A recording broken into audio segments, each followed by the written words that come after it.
wind in New Mexico territory did not simply blow, it scoured. It was a living, breathing entity composed of grit, dry heat, and a relentless will to strip the softness off anything that dared to stand upright. Eliza Hart wiped a mixture of sweat and red dust from her forehead with the back of a gloved hand, leaving a muddy streak across her pale skin. She was 22 years old, and every single one of those years seemed to be weighing down on her shoulders at this precise moment. She stood back to assess the structure that was slowly rising from the hard-packed earth. It was not a palace. It was barely a cabin. It was a rough 12 by 14-foot box made of ponderosa pine logs she had dragged, stripped, and notched with her own 2 hands. Missouri felt like it was a million miles away, a lifetime ago, where trees were gentle giants that offered shade, not formidable opponents that fought the axe with every swing. Here, the land was an adversary. Eliza adjusted the brim of her battered felt hat. She had been here for 3 months, 90 days of waking up before the sun, working until her muscles trembled like struck guitar strings, and falling asleep with a taste of wood smoke and loneliness in her mouth. She had come to claim a homestead left to her by a distant uncle she had never met, a man who had died trying to tame this particular patch of the Southwest. Most women her age back in St. Louis were worrying about lace patterns or whether a certain gentleman would call on a Sunday afternoon. Eliza had never known that life. She had been raised in a household of discipline, where idleness was a sin and self-reliance was the only religion that put bread on the table. She had never been in love. She had never felt the touch of a man's hand that lingered longer than a polite greeting. She had never belonged to anyone. And standing here in the shadow of the crimson mesas, she realized that was exactly how she wanted it. She walked over to the water bucket. It was nearly empty. The spring was 50 yards away, bubbling up from a crack in the limestone, a miracle in this arid landscape. That spring was the reason she was here. It was the reason she could survive. And, though she tried not to think about it too much, it was the reason the men in Pine Mesa looked at her with narrowed, calculating eyes. "One more log," she whispered to the empty air. Her voice sounded thin, swallowed instantly by the vast silence of the valley. "Just get the ridgepole up. Eliza, then you have a roof." 5 miles to the east, the town of Pine Mesa sat like a brown stain on the beige landscape. It was a collection of clapboard buildings and false fronts, holding onto the edge of civilization by its fingernails. The air smelled of cattle manure, stale beer, and the metallic tang of money changing hands. Inside the cramped office of the sheriff, the air was stagnant. Sheriff Rourke sat behind his desk, a man whose face looked like it had been carved out of granite and left out in the rain too long. He was cleaning a fingernail with a hunting knife. Across from him sat Silas Barlow. Barlow was a man who wore his wealth the way other men wore weapons, openly and with the intent to intimidate. He wore a suit of fine wool that must have been torture in the heat, but he never seemed to sweat. He owned the Double Bar Ranch, which encompassed nearly 10,000 acres of scrub grass and dust, but cows could not eat dust, and cows definitely could not drink it. "The girl is still out there," Barlow said, his voice smooth and low. "My boys rode past the ridge yesterday. Said she's got the walls up." Rourke grunted, not looking up from his fingernail. "It is her land. Silas, the deed is good. I checked it myself when she rolled into town 3 months ago." "It is good water," Barlow countered, leaning forward. "Water that flows right into the drainage my herd uses when we move them to the north pasture. If she fences that off, or if she decides to start farming and diverts it." "She is one woman," Rourke said. "She will break. They always break. The winter will come. Or the Apaches. Or just the sheer quiet. The quiet drives them mad faster than hunger." "I don't like waiting on the weather," Barlow said. Standing up, he walked to the window and looked out at the dusty street where a stray dog was barking at a wagon wheel. "And I don't like uncertainty. That spring is the key to the valley. If I control the water, I control the beef price in this county. Do not do anything stupid." "Silas," Rourke said, finally looking up. His eyes were cold, the eyes of a man who knew the law was a flexible thing, but who also knew it had a breaking point. She is a white woman, alone. If something happens to her that looks like foul play, the territorial marshal will come sniffing around. I cannot protect you from the federal government, Barlow smiled, a thin stretching of lips that did not reach his eyes. I don't need foul play. Sheriff, I just need pressure. Everyone has a price, or a breaking point. We just have to find hers. The sun was beginning its descent, painting the sky in violent shades of bruised purple and burning orange. The temperature was dropping. In the high desert, the heat vanished the moment the sun looked away, replaced by a biting chill that settled into the bones. High on a limestone ridge overlooking the valley, a shadow moved. It was not an animal, though it moved with the silence of a cougar. It was a man. Kalen adjusted his position behind a twisted juniper tree. He was Diné, what the white men called Navajo. He was a warrior who had seen the world change around him, shrinking day by day as the fences went up and the soldiers came. But this valley, this was an old path. His ancestors had walked this way to the winter hunting grounds for 100 years. The spring down there was sacred. It was life. He watched the woman below. From this distance, she was small, a figure wrapped in a faded gray dress with a hem pinned up to her knees to allow for movement. He had been watching her for weeks. At first, he had expected her to be like the other white intruders, noisy, destructive, tearing at the earth with greed. He expected her to bring men with guns, but she was alone. He watched her struggle with a heavy pine log. It was the ridgepole, the spine of her shelter. It was too heavy for one person. He saw her tie a rope around one end, throwing the line over the upright support she had already placed. She was using leverage, a simple pulley system made of rope and friction. Strong, Kalen thought, though he did not speak the word. He saw her slip in the mud. The log swung dangerously, nearly crushing her shoulder. She did not scream. She did not throw down the rope in anger. She merely steadied herself, wiped her hands on her skirt, and pulled again. There was something about her tenacity that unsettled him. The white men usually took what they wanted by force. This woman was building something out of nothing, bleeding into the soil to do it. He should hate her. She was on land that should have been free for the deer and the antelope. But as he watched the final beam settle into the notch with a dull thud, he felt a strange sensation in his chest. It was not hatred. It was a begrudging respect. Kalen sat back on his heels. The wind ruffled his black hair, which was tied back with a strip of leather. He knew the men from the town, the ones with the cold eyes and the smell of whiskey, wanted this water. He had seen their riders scouting the perimeter. If they took this land, they would bring hundreds of cattle that would trample the earth into cement and foul the water with their filth. This woman. She took only a bucketful at a time. She moved carefully. That night, Kalen retreated to his small camp hidden deep in a box canyon 2 miles away. He sat by his small fire, chewing on a strip of dried venison. The image of the woman wrestling the log stayed with him. When he finally slept, the dream came. It was vivid, more real than the stone beneath his head. He was in his hogan, the traditional dwelling of his people. The fire was burning low, and standing across from him, tending the flames, was the white woman. Her hair was not covered by a hat. It was loose, falling like spun gold over her shoulders. She looked at him, and her eyes were not filled with the fear that all white settlers had for his kind. They were calm. They were the eyes of a woman who knew who she was.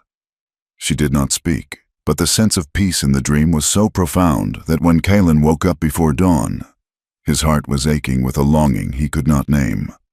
The next morning, the silence of the valley was broken by the rattle of wheels and the snort of horses. Eliza was up on the roof of her cabin, nailing down the cedar shakes she had spent the last week splitting. She paused, hammering in midair, and looked toward the crude wagon track that led to town. A dust cloud heralded the arrival of the stagecoach, though coach was a generous term for the mud-spattered wagon that Eli Briggs drove. Eli was a man of indeterminate age, with a beard that looked like a bird's nest and eyes that sparkled with the joy of knowing everyone's business. He was the mail carrier, the delivery service, and the newspaper all rolled into one. Eliza climbed down the ladder, her boots thudding on the hard earth. She wiped her hands on her apron, feeling a rare spark of excitement, supplies, and perhaps a letter from home, though she knew there was no one left in Missouri who cared enough to write. "Whoa, they're easy, you stubborn mules," Eli shouted. Pulling the team to a halt in front of the cabin, he jumped down, his knees cracking audibly. "Morning, Miss Hart. See you got the roof on, I'll be damned. Pardon my language. But I didn't think you'd get that timber up alone." "Good morning, Mr. Briggs," Eliza said, offering him a ladle of water from her bucket. "Necessity is a fine teacher." Eli drank greedily, water dripping into his beard. "Ah, that is sweet water, sweetest in the territory. You're sitting on a gold mine. Ma'am, even if it is just water." Eliza stiffened slightly. "It is just a home. Mr. Briggs, did you bring the flour?" "I did," Eli said, hauling a sack from the back of the wagon. "And the nails, and a bag of dried apples from Mrs. O'Rourke. She said you might need something sweet." Eliza smiled. Martha O'Rourke was the sheriff's sister-in-law, a woman trapped in a loveless marriage to the sheriff's brother. But she had been the only soul in Pine Mesa to look at Eliza with kindness rather than suspicion. "That is very kind of her," Eliza said. "How is the town?" Eli hesitated. The sparkle left his eyes for a moment, replaced by a flicker of concern. He leaned against the wagon wheel, lowering his voice even though there was no one around for miles. "Town is tense. Miss Hart, Barlow lost 20 head of cattle to the heat last week. He is in a foul mood. And Sheriff Rourke, well, he is asking questions." "What kind of questions?" "About you, about how long you plan to stay, about whether you are protected out here." Eli looked around the empty valley. "You know, it ain't just the weather you have to worry about. There's talk of Indians, Navajo renegades who refused the reservation treaty. They say they're ghosting through these hills." Eliza looked toward the tree line. The forest was dense and dark, the ponderosa pines standing like silent sentinels. She had felt eyes on her before, the sensation of being watched, but she had dismissed it as the imagination of a city girl alone in the wild. "I have a rifle, Mr. Briggs," Eliza said, her voice steady. "And I know how to use it." "A rifle is good," Eli said, climbing back onto his wagon seat. "But eyes in the back of your head are better. You watch yourself. Miss Hart, Barlow is a man who thinks the world owes him everything he sees, and right now, he is looking this way."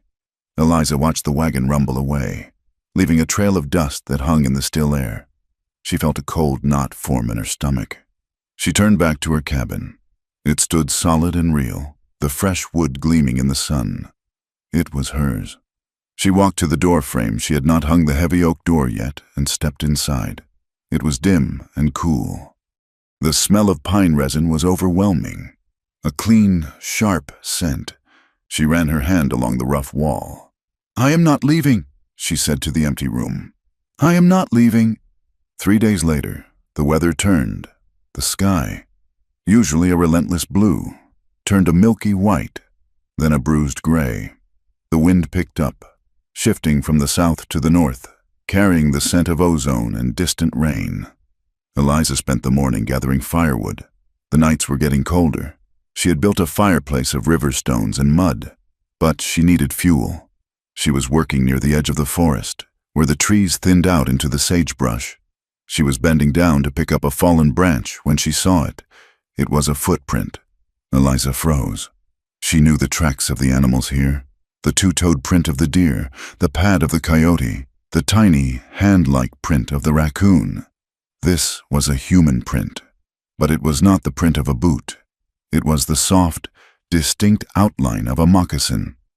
She slowly straightened up, her heart hammering against her ribs like a trapped bird. She scanned the tree line. Nothing moved.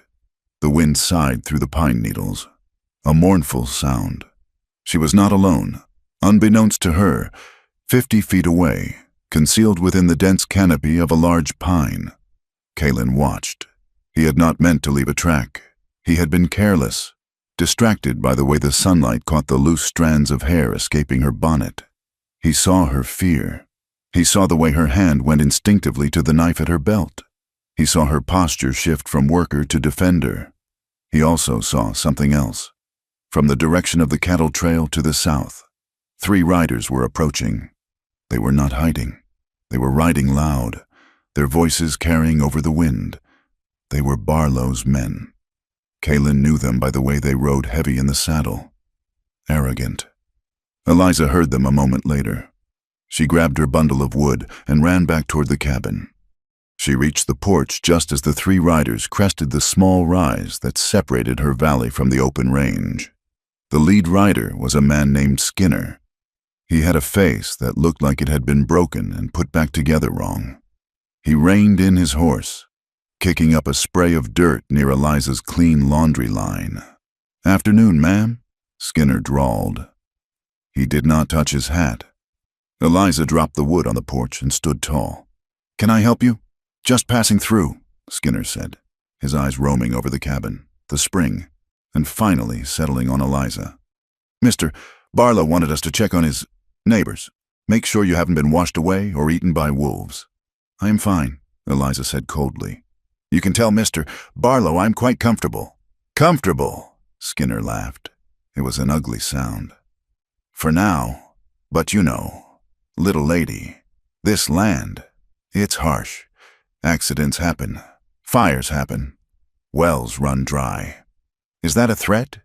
Eliza asked. "It's neighborly advice," Skinner said. He leaned over his saddle horn.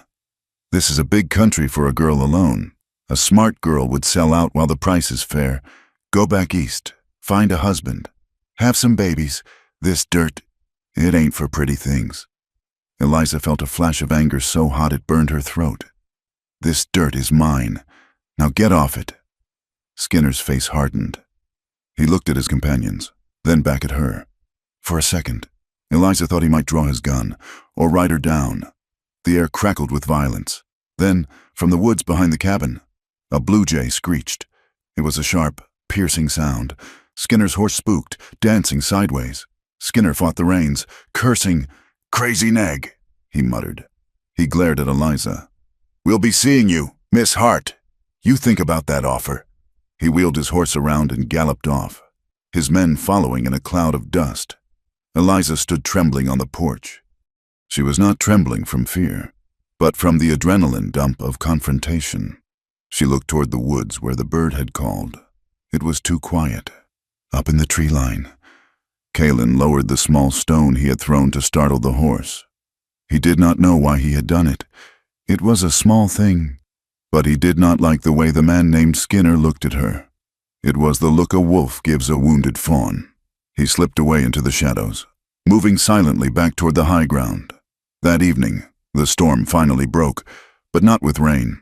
It was a dry storm, full of lightning that sheeted across the sky without a drop of moisture to quench the thirsty earth. Thunder rolled like caissons across the valley floor. Eliza sat inside her cabin. She had barred the door. The oil lamp cast flickering shadows on the mud-chinked walls. She had her father's old Henry repeating rifle across her lap. She was polishing the brass receiver with a rag, the rhythmic motion soothing her nerves. She thought about Missouri, about the parlor with the velvet sofa where she used to sit and read. It was safe there, boring, stifling, but safe. "No," she said aloud. "Safety is a cage." She looked around the room. It was rough. It was empty. But every log in the wall was a testament to her will. She thought about the footprint in the woods, the moccasin print, and she thought about Skinner's threat. Accidents happen.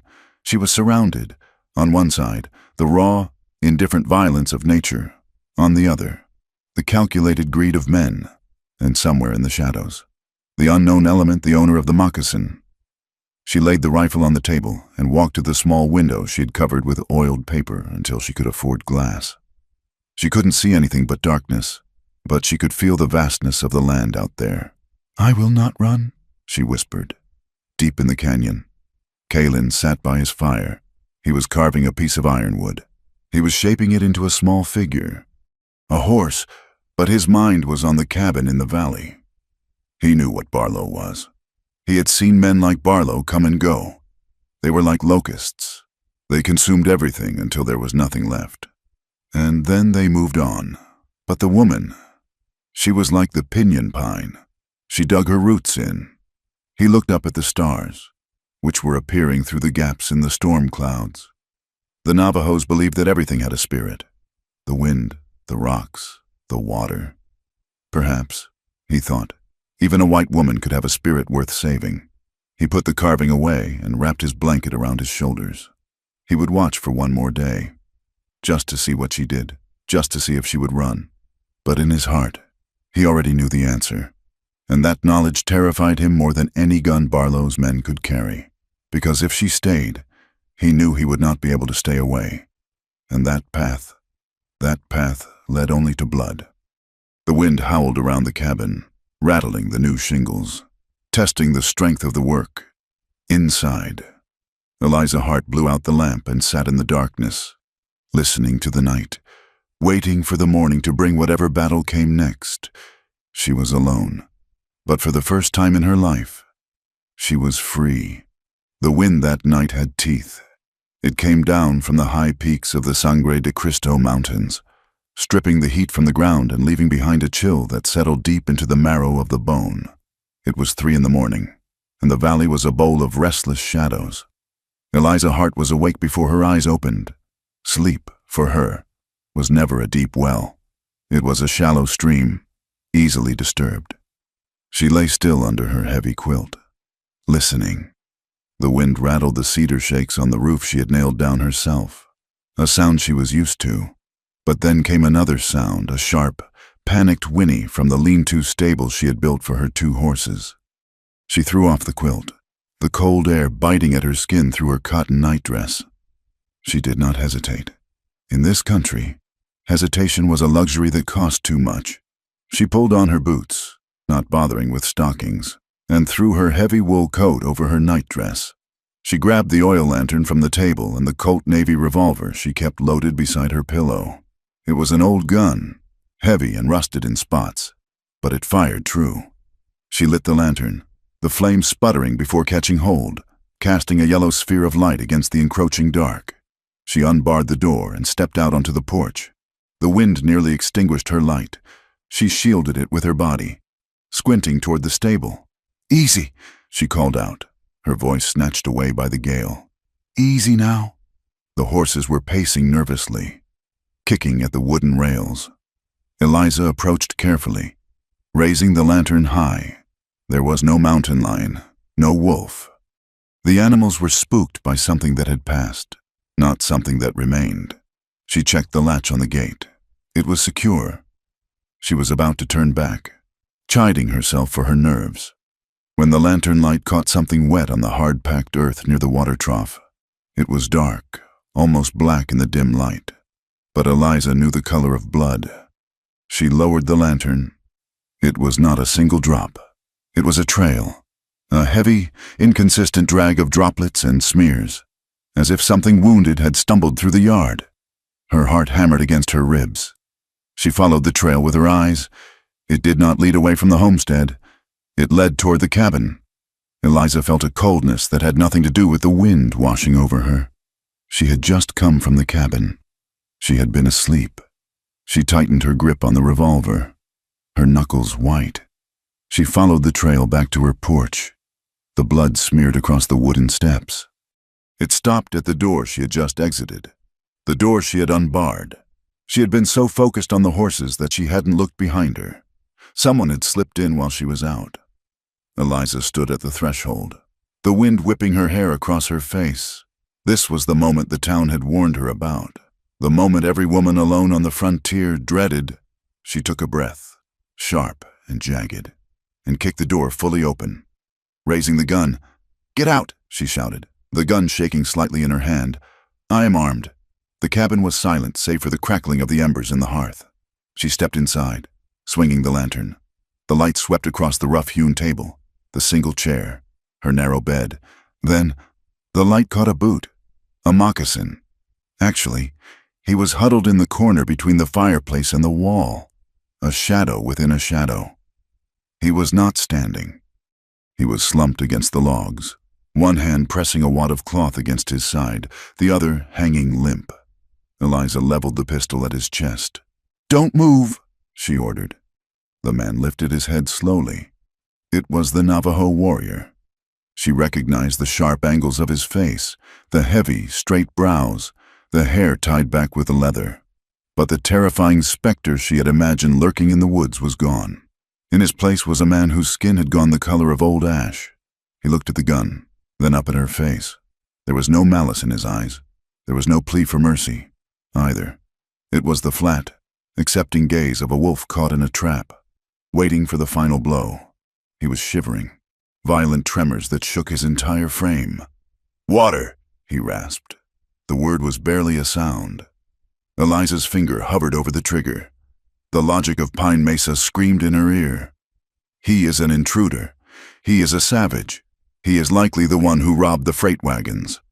Shoot him or drag him out to die in the cold. It is the only safe way. But then she saw the blood pooling beneath him, soaking into the dirt floor she had packed so carefully. He wasn't attacking. He was dying.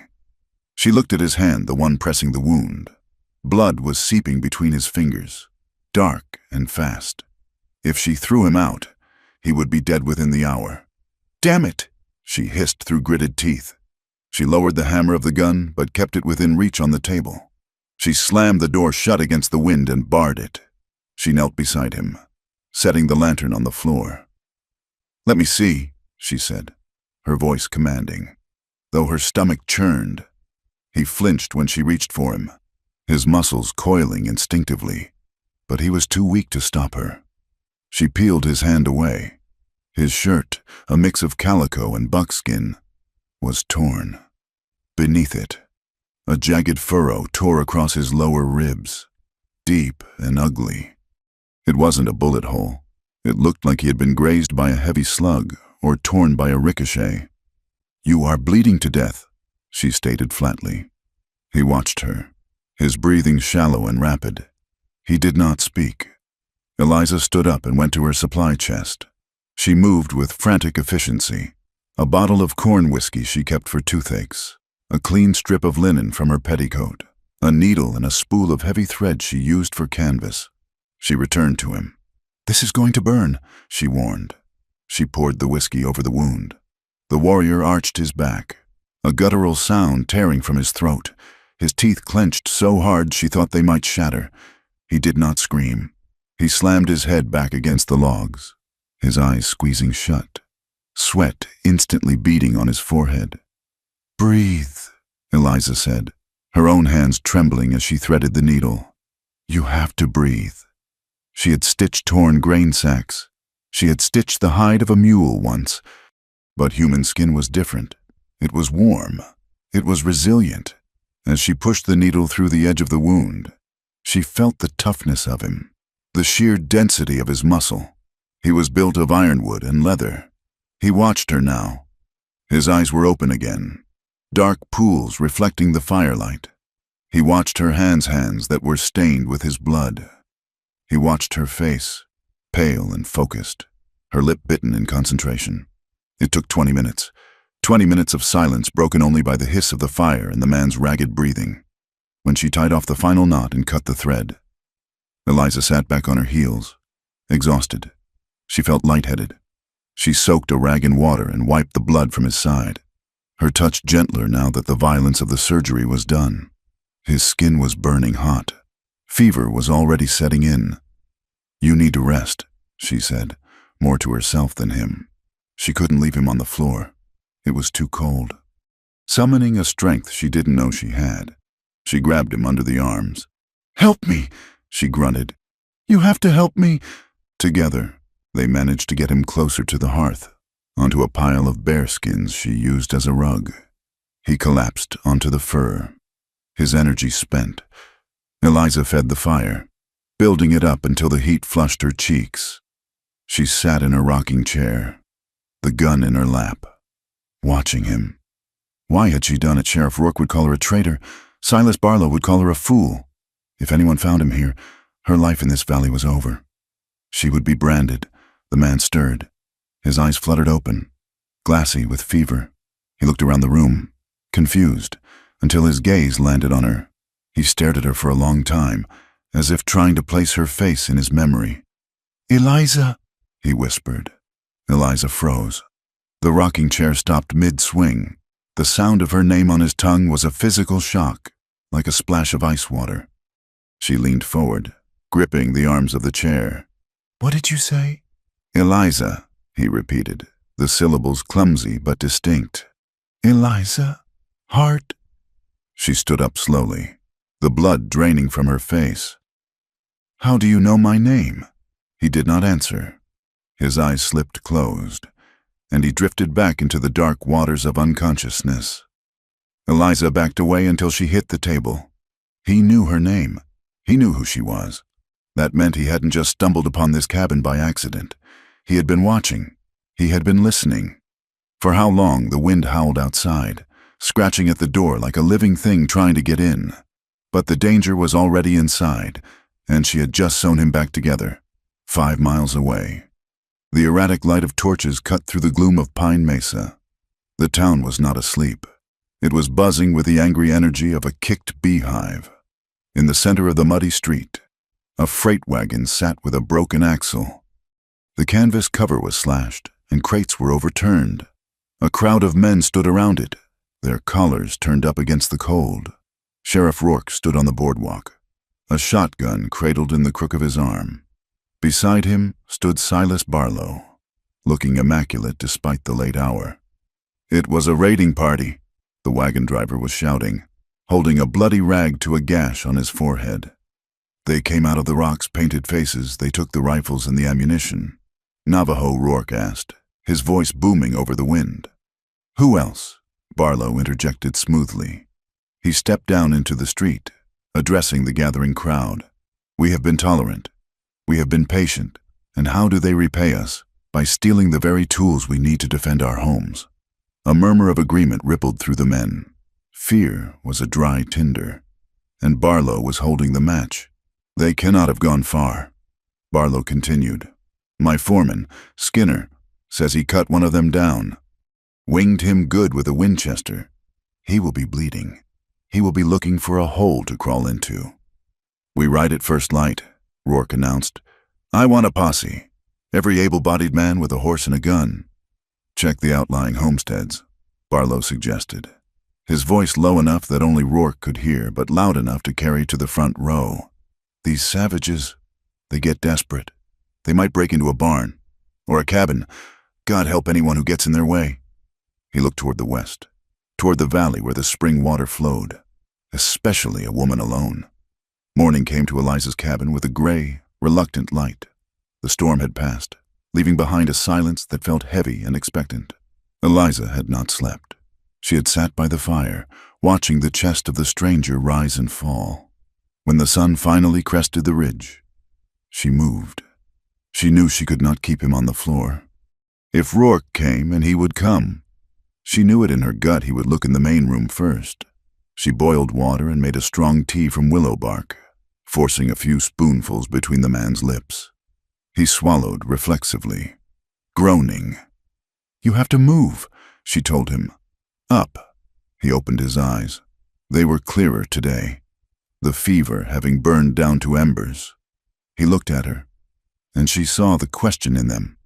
"The sheriff will come," she said. "If they find you, they will hang you, and they will likely hang me for helping you." She pointed to the loft. It was a small space above the main room, reached by a rough ladder. It was where she stored her flour and dried herbs. It was dark, hot, and cramped. The warrior Cullen nodded. He understood. He grit his teeth and pushed himself up. The effort turned his face gray again. Fresh blood bloomed on the bandage, but he did not complain. He leaned heavily on Eliza. He smelled of pine smoke, sage, and the metallic tang of old blood. He was heavy, a solid weight against her side. For a moment, she was acutely aware of the strangeness of it. A man, a warrior, leaning on her for survival. She guided him up the ladder. It was a grueling process. Every rung was a battle against gravity and pain. When he finally rolled onto the floor of the loft, he lay gasping for air. Eliza scrambled up after him. She pulled sacks of flour and a pile of old blankets in front of him, creating a wall that would hide him from anyone standing on the floor below. "Stay quiet," she whispered. "No matter what you hear, do not make a sound." He looked at her, his hand reaching out to grasp her wrist. His grip was weak, but his skin was warm. "Why?" he asked. One word. Eliza looked at his hand on her wrist, then at his face. "Because I don't let things die if I can help it," she said. She climbed down and pulled the ladder away, propping it against the far wall so it looked unused. She swept the floor where he had lain, scrubbing the dirt to hide the blood stains, scattering fresh ashes from the hearth to cover the damp spots. She had just finished throwing the bloody rags into the fire when she heard it, the sound of hooves. Many of them. She went to the window. A group of 6 riders was coming up the trail. Sheriff Rourke was in the lead, his tin star dull in the morning light. Beside him was Skinner, Barlow's foreman. Eliza's heart slammed against her chest. She looked at the fire. The rags were burning, but they were smoking heavily, a thick, dark smoke that smelled different than wood.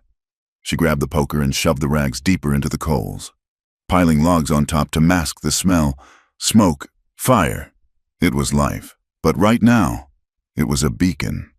She smoothed her hair, wiped her hands on her apron, and opened the door before they could knock. "Sheriff," she said, stepping out onto the porch. She forced her voice to be steady. "To what do I owe the pleasure?" Rourke reined on his horse. He looked tired. He looked past her, into the open door of the cabin. "Morning, Miss Hart. We are tracking a wounded animal, a 2-legged one." "A Navajo," Skinner spat, spitting a stream of tobacco juice near her boots. "Robbed the supply wagon. Killed a mule. I put a bullet in him, but he got away." "I haven't seen anyone." Eliza lied. The lie tasted like copper in her mouth. She had been raised to tell the truth. Her father would have whipped her for a lie, but her father wasn't here. "He is bleeding bad," Rourke said. "He wouldn't get far. Mind if we take a look around?" It wasn't a request. "I have nothing to hide," Eliza said, stepping aside. "But wipe your boots." "I just swept." Rourke dismounted heavily. Skinner stayed on his horse, his eyes scanning the roofline, the stable, the woods. Rourke walked into the cabin. The air was thick with the heat of the fire and the smell of something. "Smells like you are burning wool," Rourke noted, sniffing the air. "Old socks," Eliza said quickly. "They were beyond darning." Rourke walked to the center of the room. He looked at the floor. The dirt was disturbed near the hearth. He looked at the table. The whiskey bottle was uncorked. "Having a drink this early, Miss Hart?" Rourke asked, tapping the bottle. "For a toothache," Eliza said. She touched her jaw. "The cold air makes it flare up." Rourke stared at her. His eyes were hard, calculating. He was a man who knew when people were hiding things, but he also knew Eliza Hart. She was a stern, religious woman, not the type to harbor a fugitive. He looked up at the ceiling, at the loft. "What is up there?" he asked. "Flour. Winter supplies," Eliza said. She held her breath. Rourke walked to the ladder. He put a hand on the rung. Eliza's hand drifted toward the pocket of her apron, where she had slipped a small paring knife. It was a ridiculous weapon against a sheriff, but panic was making her irrational. "From outside," Skinner shouted. "Sheriff found tracks heading toward the creek." Rourke paused. He looked at the ladder, then back at Eliza. He took his hand off the rung. "Lock your door, Miss Hart," Rourke said softly. "If he is out there, he is dangerous, and he is desperate." "I can take care of myself," Eliza said. "I hope so," Rourke said. "For your sake." He walked out, mounting his horse. The posse turned and rode toward the creek, following a false trail or perhaps just the tracks of a deer. Eliza watched them go until they were specks in the distance. Her knees gave way, and she sat down hard on the porch step. She was shaking uncontrollably. She looked back into the cabin. The fire was roaring now, consuming the bloody evidence. She had chosen. She had lied to the law to save a man she did not know. She looked up at the loft. She was no longer just a homesteader. She was an accomplice. And the man up there? He knew her name. The wind picked up again, whistling through the cracks in the logs. It sounded like a warning. The spring bubbled nearby, indifferent to the drama. The water would bring them back. Barlow would come back. And next time, a lie might not be enough to stop them. The days that followed the departure of the posse bled into one another, creating a strange, suspended reality within the walls of the cabin. To the outside world, Eliza Hart was a spinster homesteader clinging to a patch of dust and stubbornness. Inside, she was a jailer, a nurse, and a conspirator. The recovery of the Navajo warrior was a silent symphony. Kalen did not complain. He did not ask for comfort. He accepted the water she brought to the loft, and the bowls of corn mush and venison stew, with a nod that was more dignified than a bow.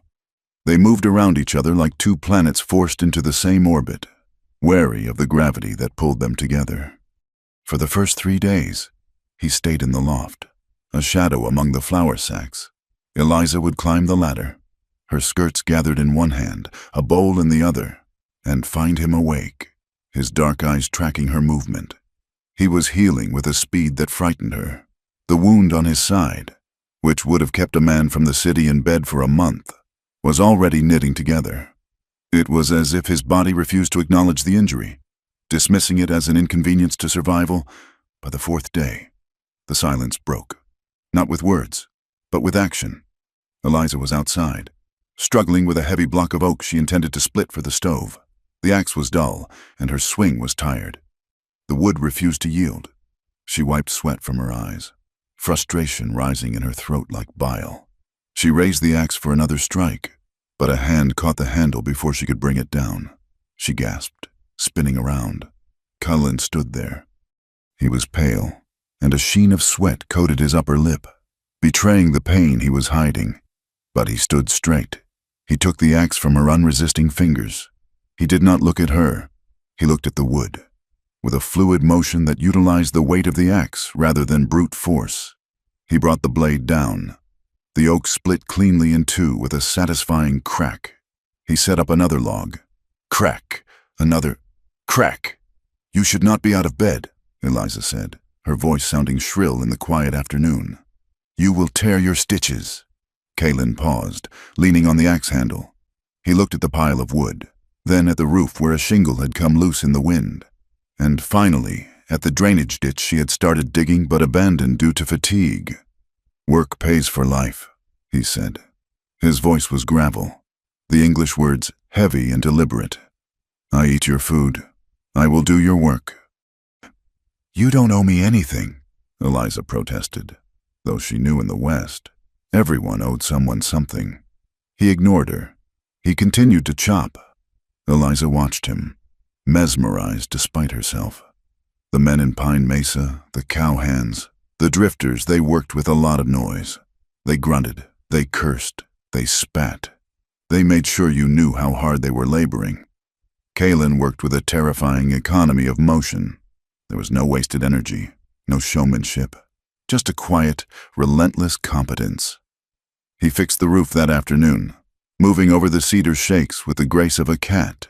He finished digging the drainage ditch the next morning before the sun had fully cleared the horizon. He did not try to take over her cabin. He simply moved through the tasks she struggled with, smoothing the rough edges of her existence. Eliza found herself watching him from the kitchen window while she kneaded dough. She noticed the way his hair, black as a raven's wing, fell over his shoulders. She noticed the way his muscles moved beneath the calico shirt she had given him, one that had belonged to her father, which was too broad in the shoulders but too short in the sleeves for Cullen. She had expected a savage. She had expected violence. Instead, she found a stillness that was more powerful than any shout. It unsettled her. It made her aware of the empty spaces in her own life, spaces she had filled with work and discipline. One evening, a week after his arrival, Cullen came into the cabin just as the sun was setting. He did not go to the loft. He stood by the door, his body tense. "Water," he said. "There is water in the bucket," Eliza said, pointing to the bench. "No," Colin said. He gestured outside, toward the spring. Water. The cows. Eliza frowned. She wiped her hands on her apron and followed him out onto the porch. The valley was bathed in the golden light of the magic hour, that brief window when the harsh landscape turned soft and beautiful.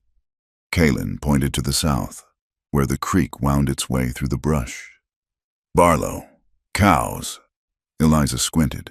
She saw nothing but the scrub oak and the sage. I don't see anything. Kalin crouched down, picking up a stick. He drew a line in the dirt. Water here, he said, tapping one side of the line. Cows here. He tapped the other. Then he dragged the stick across the line. Cows come. The water is dirty. No drink. He was telling her that Barlow was moving his herd closer to the headwaters. If the cattle got into the spring upstream, they would muddy the water, trample the banks, and effectively ruin her water source. It was a common tactic. You didn't have to shoot a homesteader to get rid of them. You just had to make their life impossible. Show me, Eliza said. She saddled her mare. Bess. Kalin refused a horse. He moved on foot, running alongside the mare with an easy, loping gait that seemed to eat up the miles without effort. They moved away from the cabin, following the creek bed upstream toward the box canyon that marked the edge of Barlow's land. Half a mile from the cabin, Kalin stopped. He held up a hand. Eliza reined in Bess.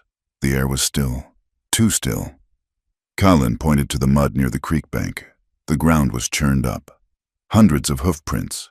Fresh manure steamed in the cool air. The water, usually crystal clear, was running brown and silty. He pushed them down, Eliza whispered. He pushed them past the boundary line. Kalin did not look at the cows. He was looking at the ground near a cluster of willows. He beckoned Eliza over. She dismounted and walked to where he stood. He pointed to a set of tracks in the soft earth. They were not hoof prints. They were boot prints. Man, Kalin said. Watch. He pointed to a spot where the grass was flattened, where a cigarette butt had been crushed into the dirt. Someone had been sitting here, watching the cabin, watching her. Eliza felt a chill crawl up her spine. How long? Kalin held up 2 fingers. 2 days. He looked at her, his dark eyes intense. They know I am not dead. They look. Eliza looked at the boot print. It was a heavy, square-toed boot, the kind Skinner wore, the kind the sheriff wore. We should go back, she said, her voice trembling slightly. As they made their way back to the cabin, the sun dipped below the horizon, casting long, skeletal shadows across the valley. Eliza rode in silence, the weight of the invisible eyes pressing on her. She was not just fighting the elements anymore. She was fighting a siege. 2 days later, the law came to call. It was mid-morning. Eliza was in the garden, hoeing rows for the winter squash she hoped to plant in the spring. Kalin was in the woods, gathering pine nuts, or so he said. Eliza suspected he was patrolling, circling the cabin like a guard dog. She heard the buggy before she saw it. Sheriff Rourke drove a black carriage with red wheels, a touch of vanity that seemed at odds with his rugged persona. He pulled up to the gate, the leather harness jingling. "Morning, Miss Hart," Rourke called out, tipping his hat. Eliza leaned on her hoe. "Sheriff, you're far from town. Just making my rounds," Rourke said. Climbing down, he tied the reins to the fence post. "Checking on the isolated folks. Lots of unrest lately. Have you heard about the raiding party?" "I heard what you told me last week," Eliza said. Rourke walked to the gate, resting his arms on the top rail. His eyes swept over the yard. He looked at the new shingles on the roof. He looked at the neatly stacked wood pile. "You have been busy," he noted. "That is a lot of wood for one woman to chop." Eliza's heart skipped a beat. "I have a strong back, Sheriff, and fear of freezing is a good motivator." Rourke smiled, but it didn't reach his eyes. "Indeed, fear is a powerful thing. Tell me, Miss Hart, do you ever get lonely out here? A woman like you are young, pretty. If you don't mind me saying, this life, it hardens a person." "I like the quiet," Eliza said. Quiet can be dangerous. Rourke said softly. Things happen in the quiet. People disappear, or they get hurt, and there is no one to hear them scream. It was a threat wrapped in concern, delivered with a smile. Is that a warning, Sheriff? It is an observation, Rourke said. He opened the gate and stepped into the yard. I just want to make sure you are safe. Maybe take a look inside, check your window latches. Eliza stepped into his path. My windows are fine. Sheriff, and unless you have a warrant, I would prefer you stay out of my home. Rourke stopped. His smile faded. For a moment, the mask slipped, and Eliza saw the cold, corrupt man beneath. You are a stubborn woman. Eliza, he said, dropping the Miss Hart. Stubbornness gets people killed in this territory. Before he could say more, another rider appeared on the rise. It was Silas Barlow. He was riding a massive bay gelding, looking every inch the cattle baron. He rode right up to the gate, looking down at Rourke and Eliza. Sheriff, Barlow nodded. Miss Hart. Mr. Barlow? Eliza said stiffly. Barlow leaned forward on his saddle horn. I was just riding by. Thought I would make you that offer one last time. $500 for the deed. Cash. You can be on a stagecoach to St. Louis by Friday. The land is not for sale, Eliza said. Barlow sighed, as if dealing with a petulant child. Eliza, look around you. The water is getting muddy. The winter is coming. The Indians are restless. Do you really think you can hold this place alone? I am holding it, she said. For now, Barlow said. But I can offer you protection. If you sell, I will make sure you get to town safely. If you stay. He let the sentence hang in the air. Well, I cannot be responsible for what happens when the law cannot reach you. He looked at Rourke. Right. Sheriff, territory's a big place. Rourke agreed. It's hard to police every acre. Eliza gripped the handle of the hoe until her knuckles turned white. She was standing between the law and the money, and she realized neither of them was on her side. They were two heads of the same snake.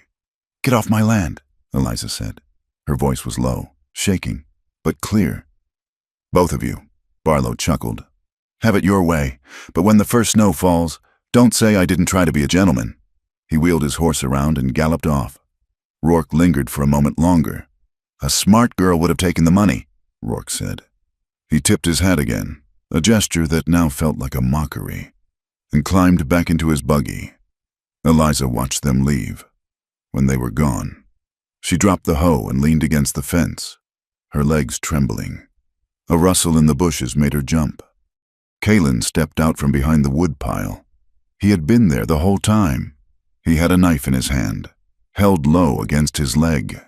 They are wolves, Colin said. Yes, Eliza whispered.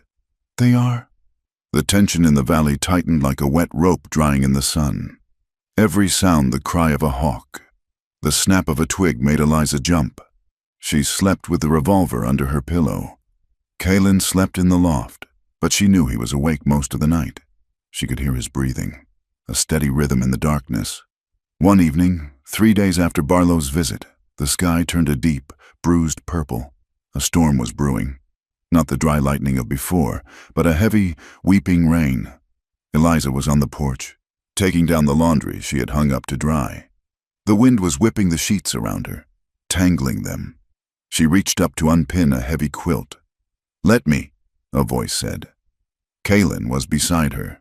He reached up, his height giving him an advantage, and unpinned the quilt. As he pulled it down, a gust of wind caught it, billowing it out like a sail. It wrapped around Eliza, blinding her.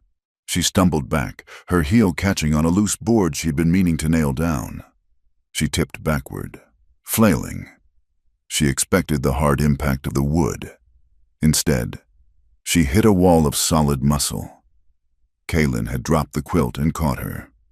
One arm went around her waist, pulling her flush against him to keep her from falling. His other hand gripped her upper arm. For a moment, time stopped. Eliza looked up. Her face was inches from his.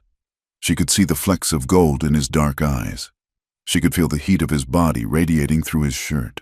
She could feel the strength of his hand on her waist, a grip that was firm, protective, and undeniably masculine. She had never been this close to a man before. Not like this. The men in Missouri had been polite distances away in parlors. This was raw. It was immediate. She felt a flush rise from her neck to her cheeks, a heat that had nothing to do with the exertion. Her breath hitched in her throat. She saw Colin's eyes widen slightly. He looked at her mouth, then up to her eyes. His nostrils flared, as if he were taking in her scent. The wind howled around them, flapping the laundry. But in that small circle of contact, there was only the thudding of two hearts. "Eliza," he said. It wasn't a question. It was an acknowledgement. The sound of her name, spoken in his deep, rough voice, sent a shiver through her that terrified her. It was a feeling of being known, of being seen. Then, as quickly as it had happened, he let go. He stepped back, his hands retreating to his sides. He looked down, breaking his gaze. "The board," he said, pointing to the loose plank. "I will fix it." "Yes," Eliza breathed, her voice barely audible. "Thank you." He turned and walked quickly toward the woodpile, disappearing into the shadows of the side yard. Eliza stood on the porch, the wind whipping her hair, her hand pressing against her waist where his hand had been. The skin there felt branded. She gathered the laundry with trembling hands and went inside, bolting the door. She leaned against the wood, closing her eyes. She was afraid of Barlow. She was afraid of Rourke. But standing there in the dim light of the cabin, she realized she was afraid of something else, too. She was afraid of how safe she felt in the arms of a man the world called a savage, and she was afraid of how much she wanted him to touch her again. The rain came that night, a steady, drumming downpour that turned the dust to mud. It should have been a relief, a blessing for the dry earth. But to Eliza, it sounded like a clock ticking. She sat by the fire, mending a shirt. Kaylin was in the loft, whittling. The silence between them had changed. It was no longer the silence of strangers. It was the heavy, charged silence of two people who had crossed a line and didn't know how to step back. Suddenly, Kaylin stopped whittling. The scraping sound ceased. Eliza looked up. "What is it?" Kaylin came down the ladder. He moved to the window, peering out into the rain-slicked darkness. "Horses," he said. "The wind," Eliza suggested. "No," Kaylin said. He turned to her. "Many horses, shod, not moving fast, moving quietly." Eliza stood up, the shirt falling to the floor. "Barlow." "Maybe," Kaylin said. "Or maybe something worse." He went to the corner and picked up the rifle. He checked the chamber. Then he looked at Eliza. "If they come," he said, "you do not open the door. You shoot." "What about you?" Eliza asked. "I go out," Kaylin said. "I am the reason they come. I will lead them away." "No," Eliza said, surprising herself with the force of her voice. She grabbed his arm. "You are still healing. If you go out there in the cold and the wet, with a posse hunting you, you will die." Kaylin looked at her hand on his arm. He covered it with his own for a brief second. "Better I die than you burn," he said. "This is my home," Eliza said fiercely. "And you are my guest. We stay, we fight." Kaylin looked at her, a mixture of admiration and sorrow in his face. He nodded slowly. "We fight," he agreed. He blew out the lamp. The cabin plunged into darkness, illuminated only by the dying embers of the fire. They sat in the dark, shoulder to shoulder, listening to the rain and the phantom sound of hooves in the distance. The waiting was the hardest part. It was the rising action of a storm that had not yet broken. The indrawn breath before the scream. Outside, the New Mexico night was vast and indifferent. But inside the cabin, two people from different worlds gripped their weapons and waited for the morning that might never come.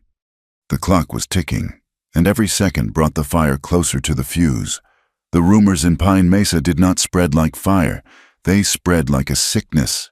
They moved from the saloon to the general store, and from the livery stable to the church pews, carrying on whispers that grew louder with every repetition. They said that Eliza Hart was not merely a stubborn woman holding on to land she had no business working. They said she was a traitor to her race. They said she had been seen in the moonlight with a savage. They said she had forgotten what it meant to be a decent Christian woman. The town, which had once viewed her with a mixture of pity and annoyance, now turned its collective back. When Eliza rode into town for supplies, the silence that greeted her was louder than any shout. Women pulled their skirts aside as she passed on the boardwalk. Men stopped their conversations and spat tobacco juice into the dust, their eyes hard and condemning. But the town's malice was distant. The threat at home was immediate. It was a Tuesday morning, the air crisp and smelling of juniper. When Eliza walked out to the perimeter fence to check the line, she carried a hammer and a pouch of nails, intending to fix a loose rail. She stopped dead when she reached the corner post nearest the trail. The wood had been freshly whittled. Deep, jagged cuts marred the weathered pine. It was not a random act of vandalism. It was a message carved with a heavy knife. Go or bleed. Eliza stared at the letters. Sap oozed from the wounds in the wood, looking like amber tears. She ran a gloved finger over the rough carving. It was raw, violent. It was a psychological blow intended to shatter her nerve. She heard a twig snap behind her. She spun around, her hand dropping to the revolver at her hip. It was Kellen. He was looking at the post, his face an unreadable mask of stone. He did not need to read English to understand the intent. He saw the violence in the strokes of the knife. He turned and walked back toward the cabin without a word. Eliza followed him, her heart pounding a frantic rhythm against her ribs. When she entered the cabin, she found him gathering his few belongings. He was rolling his blanket. He was checking the edge of his knife. "What are you doing?" Eliza asked, her voice sharp. Kalen did not look up. "I go." "You are not healed," Eliza said. "Your side." "My side is strong enough," Kalen interrupted. He stood up, slinging the blanket roll over his shoulder. He looked at her then, and for the first time, she saw a flicker of pain in his dark eyes, not physical pain, but a deep, weary sorrow. "I am the poison here. Eliza, they hate you because of me. If I go, the hate goes." "Do not be a fool," Eliza snapped. She stepped between him and the door, blocking his path. She was half his size, but she stood her ground like a mountain. "Do you think Barlow cares about you? You are just the excuse. He wants the water. He wants the land. If you leave, he will find another reason to drive me out. He will say I am a witch or a thief, or simply a woman alone who fell down a well." "I bring the guns," Kalen said, his voice rising slightly. "Skinner, Rourke, they hunt me. If I am not here, they do not come to your door with rifles." "They are already at my door," Eliza cried. She grabbed the lapels of his buckskin jacket, forcing him to look at her. "I do not need you to save me by leaving me behind. That is the coward's way out. Colin, that is what men do when they want to feel noble without doing the hard work of standing fast." Kalen froze. He looked down at her hands gripping his jacket. He could have pushed her aside with one arm, but he did not move. The air between them crackled with the energy of the argument, a conflict of character against character. Two iron wills clashing. "I am not a coward," Kalen said softly, the words vibrating in his chest. "Then stay," Eliza challenged him, her eyes burning. "Stay and help me fight, because if you walk out that door, you are not saving me. You are just leaving me to die alone." Kalen stared at her for a long moment. He saw the fear she was trying to hide, but he also saw the ferocious courage that fueled her anger. Slowly, the tension left his shoulders. He reached up and covered her hands with his own. His skin was rough, calloused, and warm. "I'll stay," he said. "We fight." The truce was sealed, but the siege continued. The next day, the rattle of wagon wheels announced the arrival of Eli Briggs. The mail carrier looked older than usual, his shoulders slumped, his beard gray with road dust. He did not shout his usual greeting. Eliza met him at the porch. Kalen remained inside, a shadow near the window, rifle in hand. "Morning, Eli," Eliza said. She did not offer him water this time. The tension was too high for pleasantries. Eli climbed down and looked around nervously, checking the tree line. He reached into his coat pocket and pulled out a folded piece of paper. He did not hand it to her immediately. "Miss Hart," Eli said, his voice dropping to a conspiratorial whisper. "Things are getting ugly in town. Barlow is stirring the pot. He is telling folks that the Apaches and the Navajo have joined forces. He is scaring them into a frenzy." "Lies," Eliza said. "I know," Eli said. He handed her the paper. "I found this, at the site where the wagon was robbed. It was stomped into the mud, half burned." Eliza unfolded the scrap. It was a corner of a ledger page. It was singed and stained with tobacco juice, but the handwriting was legible. It was a bill of lading for crates of Winchester rifles, signed by Silas Barlow. And the date was 2 days before the robbery. "Why would Barlow be shipping rifles to himself?" Eliza asked. Frowning, "He wasn't," Eli said. "Those rifles were never on the wagon. Miss Hart, the driver, confessed to me last night, after a bottle of whiskey. The wagon was empty. Barlow had his men shoot it up, burn it, and blame the Indians. He is creating a panic so he can bring in the territorial militia.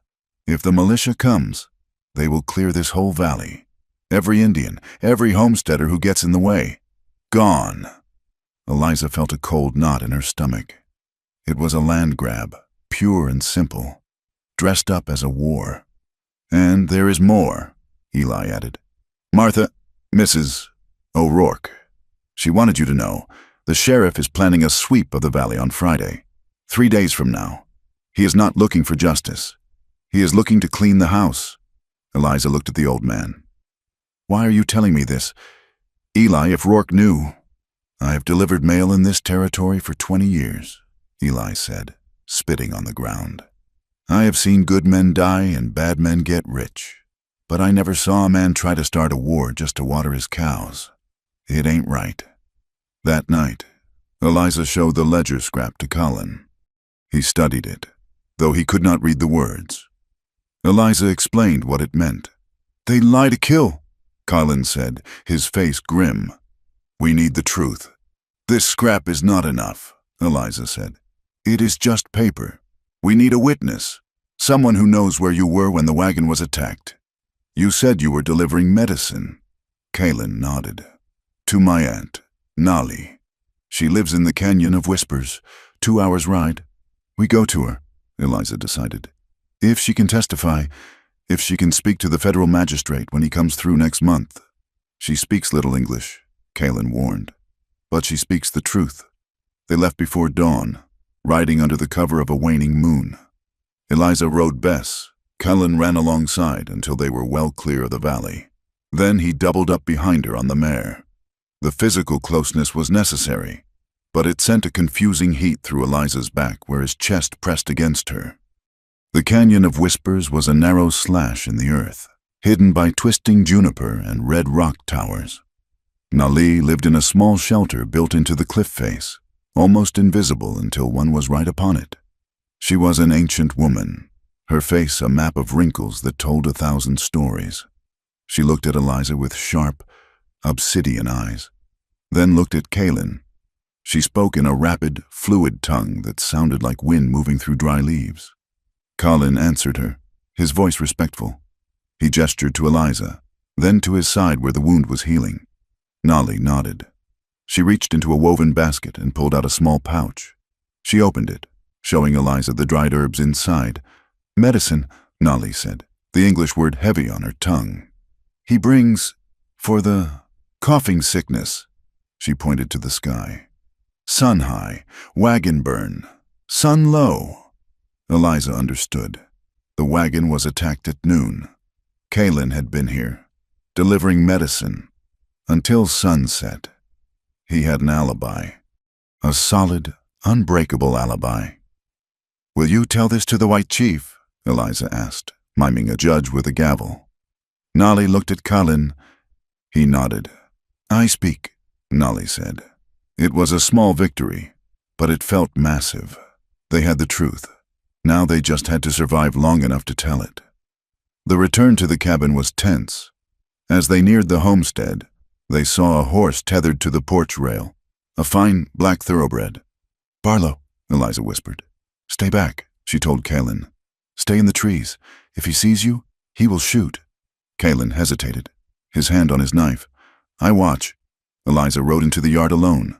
Silas Barlow was sitting on her porch bench, smoking a cigar.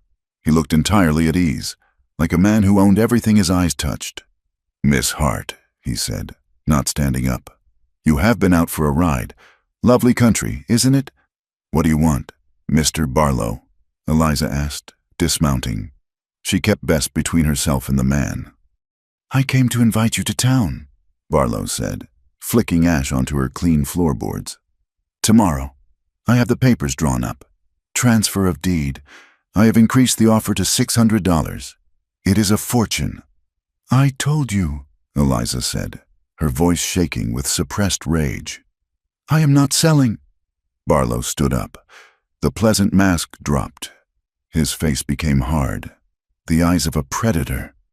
Eliza, he said, his voice low and dangerous. You are playing a game you do not understand. You think because you built a cabin, you are a pioneer. You are a nuisance, and nuisances get removed. He stepped off the porch, walking toward her. Eliza put her hand on the revolver at her hip.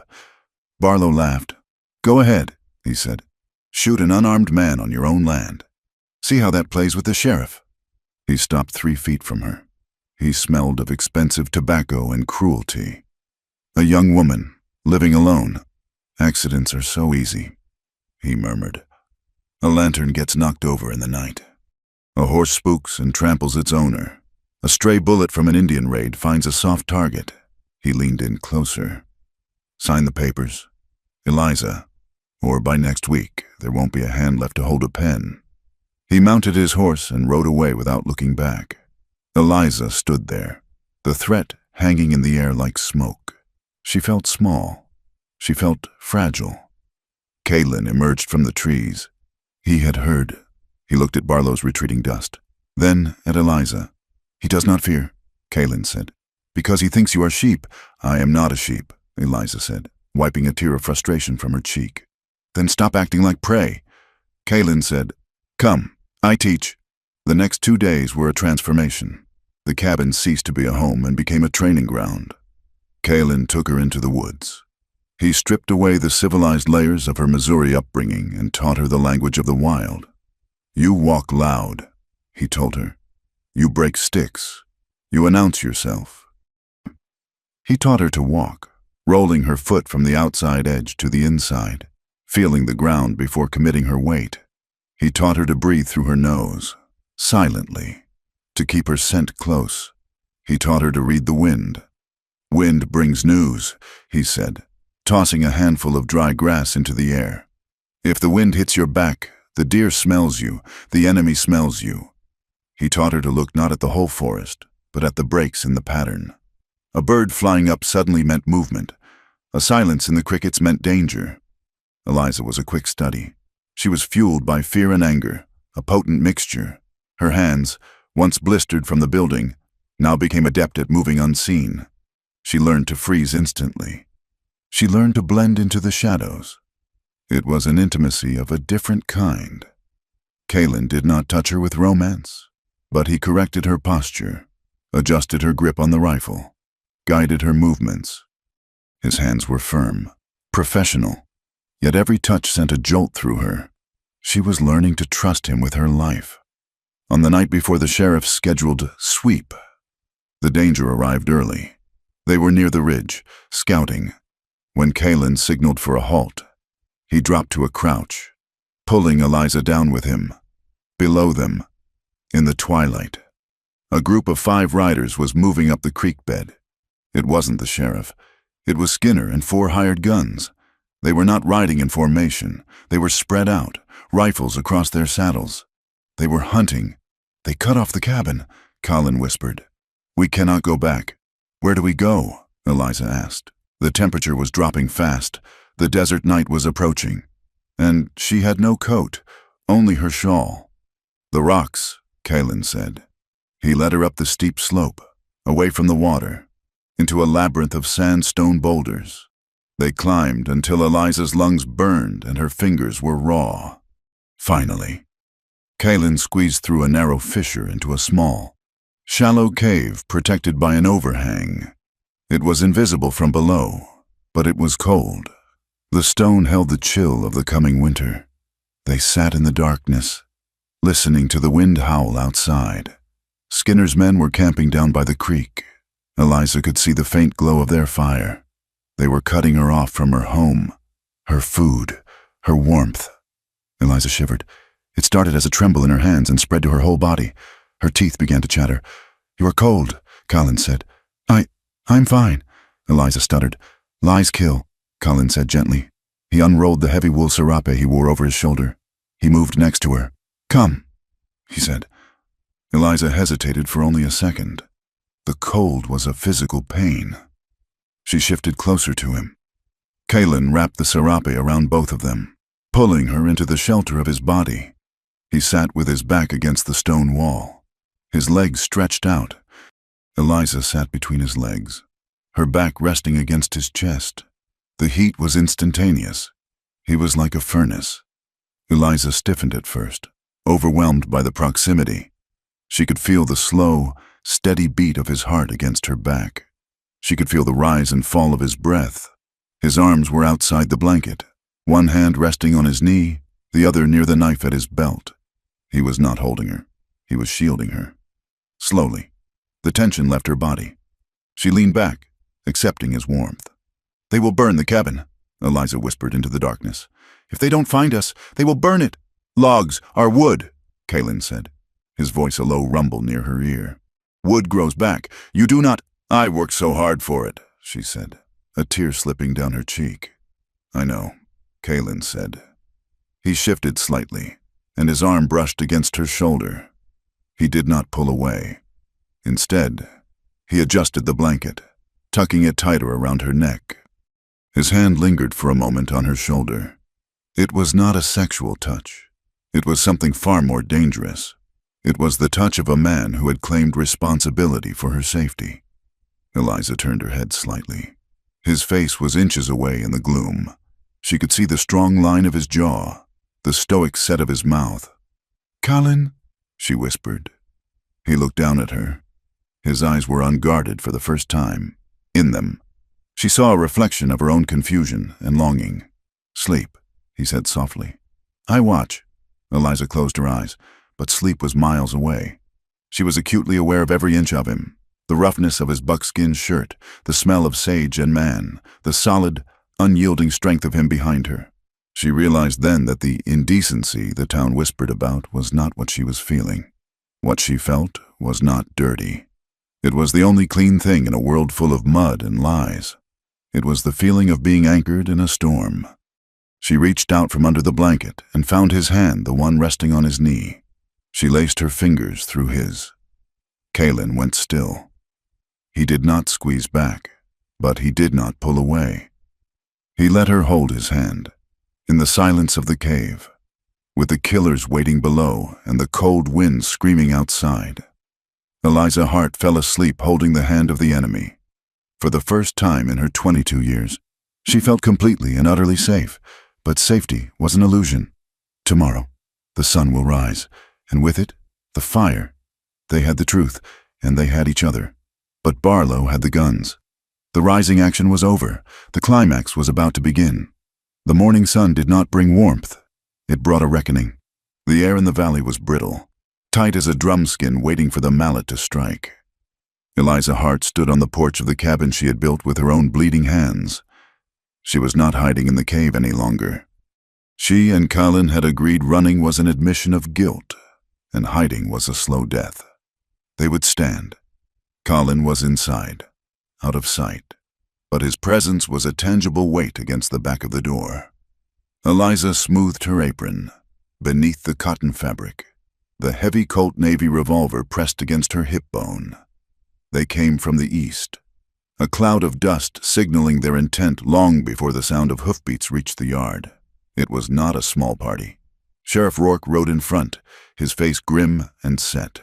Beside him was Silas Barlow, dressed in a suit that cost more than Eliza's entire homestead. Behind them rode Skinner and 6 other hired guns, deputized for the occasion. But trailing further back, in a ragtag procession of wagons and buggies, were the townspeople of Pine Mesa. Eli Briggs drove his stagecoach, and beside him sat Martha O'Rourke, her face pale but determined. The procession halted at the fence line.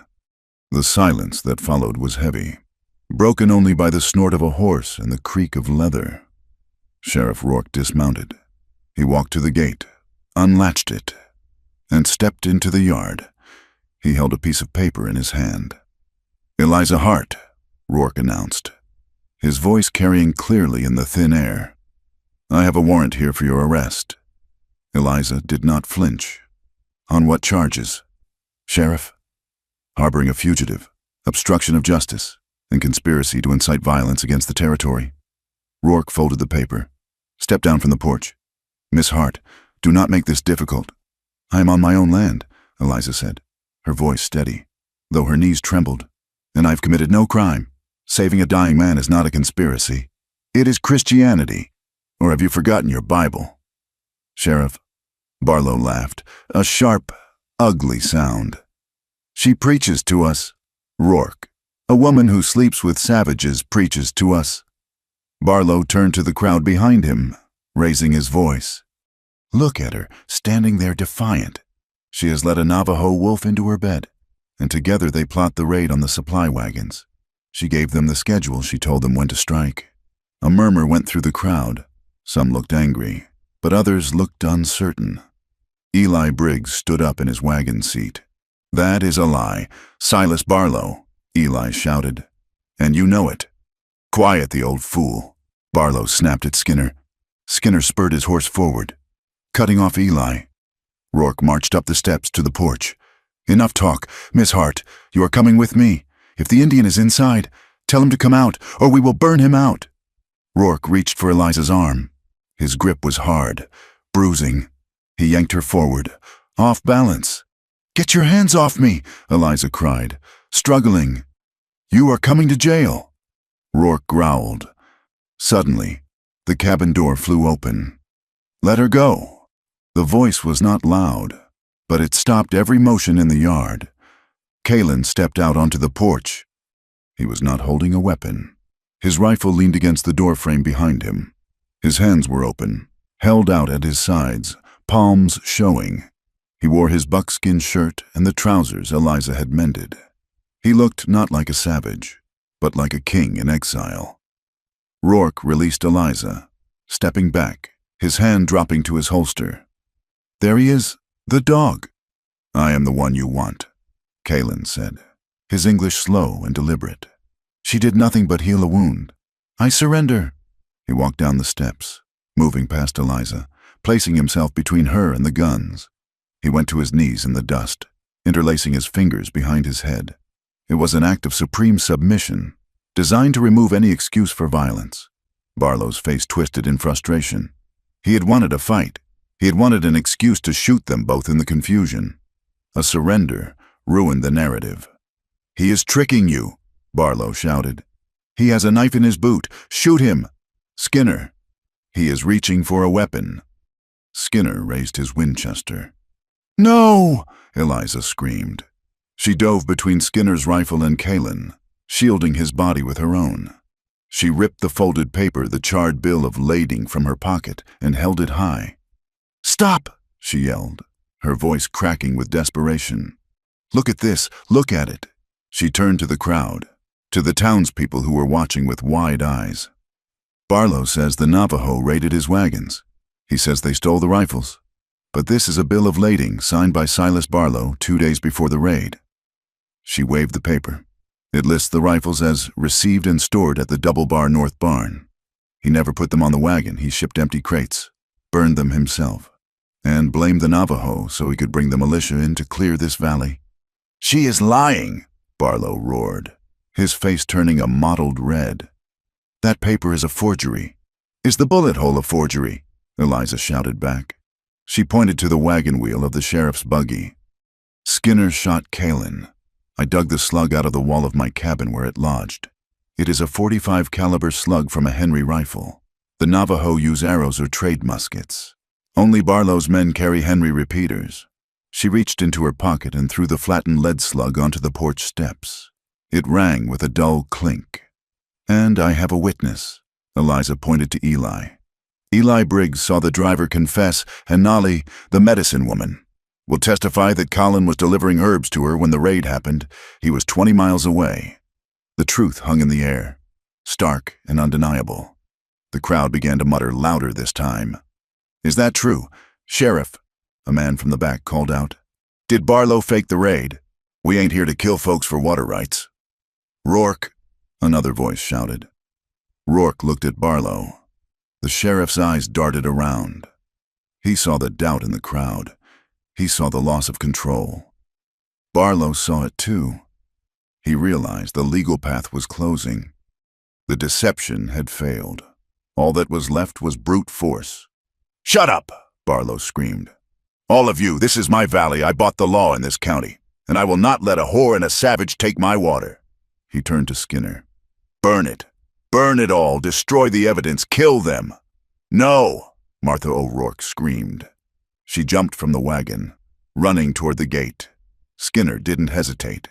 He lit a rag-wrapped stick he had prepared and threw it. It wasn't aimed at the people. It was aimed at the cabin roof. The dry cedar shakes, cured by months of desert sun, caught fire instantly.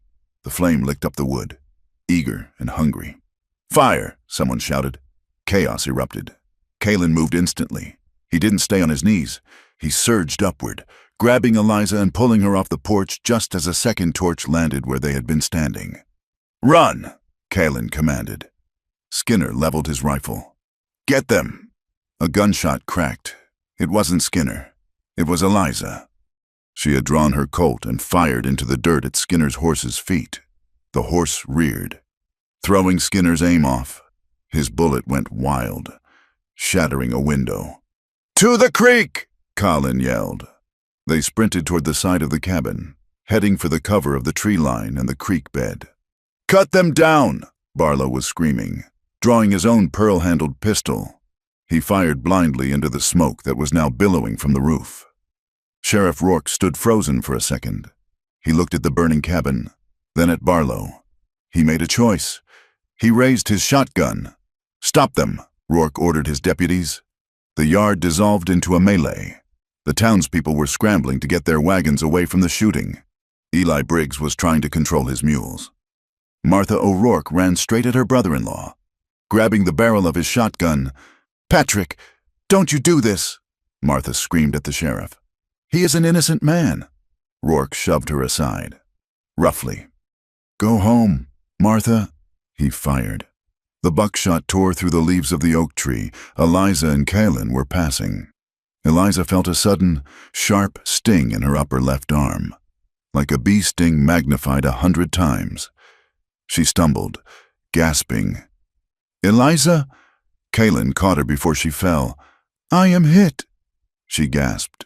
She looked at her sleeve. A dark stain was spreading rapidly on the gray fabric. "Move," Colin said, his voice tight. He didn't panic. He threw his arm around her waist, half carrying her. They reached the drainage ditch. Eliza had dug the ditch Colin had finished. It offered a shallow trench of cover. They dropped into it, mud and water soaking their clothes. Behind them, the cabin was roaring. The heat was intense, a physical wall pressing against their backs. The home Eliza had built log by log, the symbol of her independence, was turning into a funeral pyre. From the ditch, Eliza raised her head. She saw Barlow and his men advancing, using the smoke as cover. They were coming to finish it. "We cannot stay here," Kalen said. "They will flank us." "The evidence," Eliza choked out. "The paper." "I have it," Colin said. He patted his chest. He had snatched it from her hand when they fell. Suddenly, a rider broke from the group of townspeople. It was Eli Briggs, whipping his mules. He drove the stagecoach right between Barlow's men and the ditch, creating a moving barricade. "Get to the rocks," Eli shouted over the roar of the fire. Bullets splintered the wood of the stagecoach. Eli ducked low. Kalen didn't waste the chance. "Come," he hauled Eliza up. They scrambled out of the ditch and into the thick brush of the creek bed. The willows whipped their faces. The mud sucked at their boots. They ran until her lungs burned, until the sounds of the shouting faded into the distance, replaced by the ominous crackle of the great fire behind them. They reached a cluster of boulders at the base of the canyon wall. Kalin pulled her behind a slab of sandstone. He immediately checked her arm. "The bone is safe," he said, pressing his thumb against the wound to check the bleeding. "Through the flesh. Clean." Eliza leaned her head back against the rock, fighting the dizziness. She looked back toward the homestead. A pillar of black smoke punched a hole in the blue sky. Through the haze, she could see the roof of her cabin collapse in a shower of sparks. Everything she owned, her mother's quilt, her books, her seeds for the spring, gone. She felt a sob rise in her throat, but she choked it down. Down in the valley, the shooting had stopped. The fire had done its work, separating the combatants. Sheriff Rourke stood near the gate, watching the flames. His deputy, a young man named Miller, stood beside him, his pistol hanging limp in his hand. "We should pursue them, Sheriff," Barlow said, walking up. He was panting, his fine suit covered in dust. "They cannot have gone far. The girl is wounded." Rourke looked at the townspeople. They had stopped fleeing. They were standing in a semicircle, watching the sheriff, watching the fire. Their faces were not fearful anymore. They were judging. "We wait," Rourke said. "Wait," Barlow hissed. "I pay you to act." "Rourke, you paid me to enforce the law," Rourke said, his voice low. "Not to massacre a woman in front of the whole town. Look at them. Silas, you lost them." Barlow looked at the crowd. He saw the anger. He saw Eli Briggs holding a rifle across his lap. He saw the way the men were looking at the burning cabin, a violation of the sacred code of the West. You do not burn a man's home. Deputy Miller holstered his gun. "I am done, Sheriff," the young man said quietly. "What did you say?" Rourke demanded. "I said I am done," Miller repeated, taking the tin star off his vest. "I didn't sign up for this. That girl, she had the proof, and you shot at her anyway." Miller dropped the star in the dust and walked away toward his horse. It was a small gesture, but it cracked the foundation of Rourke's authority. Back in the rocks, Eliza watched the smoke. The pain in her arm was a throbbing pulse. Kalin was tearing a strip from his own shirt to bind her wound. "It is gone," Kalin said softly. "The cabin." Eliza looked at him. His face was streaked with soot and blood. He had risked everything, his freedom, his life, to walk out onto that porch for her. She looked at the fire. It was destruction. Yes, but it was also a cleansing. The cabin had been her fortress against the world, but it had also been her cage. She had been trying to be a homesteader, playing by the rules of a society that didn't want her. Now, the rules were burned. She reached out and took Kalin's hand. His grip was iron strong. "I do not belong to their fear," Eliza said.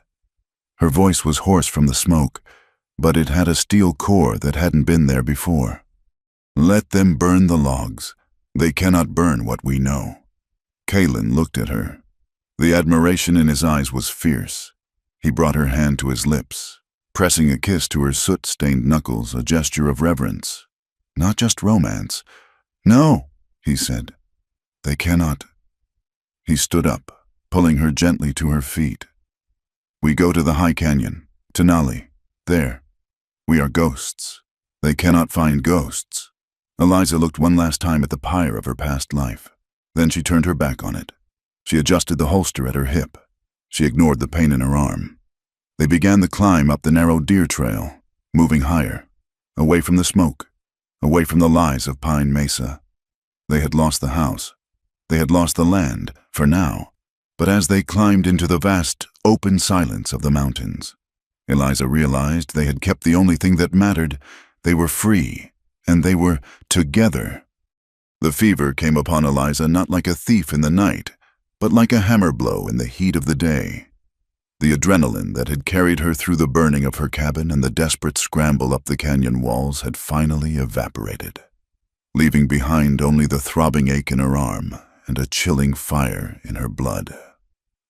They were holed up in a shallow depression of rock known to the Navajo as the Owl's Eye, a natural alcove high above the valley floor, shielded from the wind by twisting juniper roots and ancient sandstone. It was a place where a person could vanish. Eliza lay on a bed of pine boughs in the heavy wool serape Colin had spread for her. Her skin was burning, dry and papery to the touch. In her delirium, she was not in a cave in New Mexico territory. She was back in the cabin, but the cabin was whole, and she was trying to scrub soot off the walls, but the soot kept turning into blood. "The roof," she mumbled, thrashing her head against the saddlebag that served as her pillow.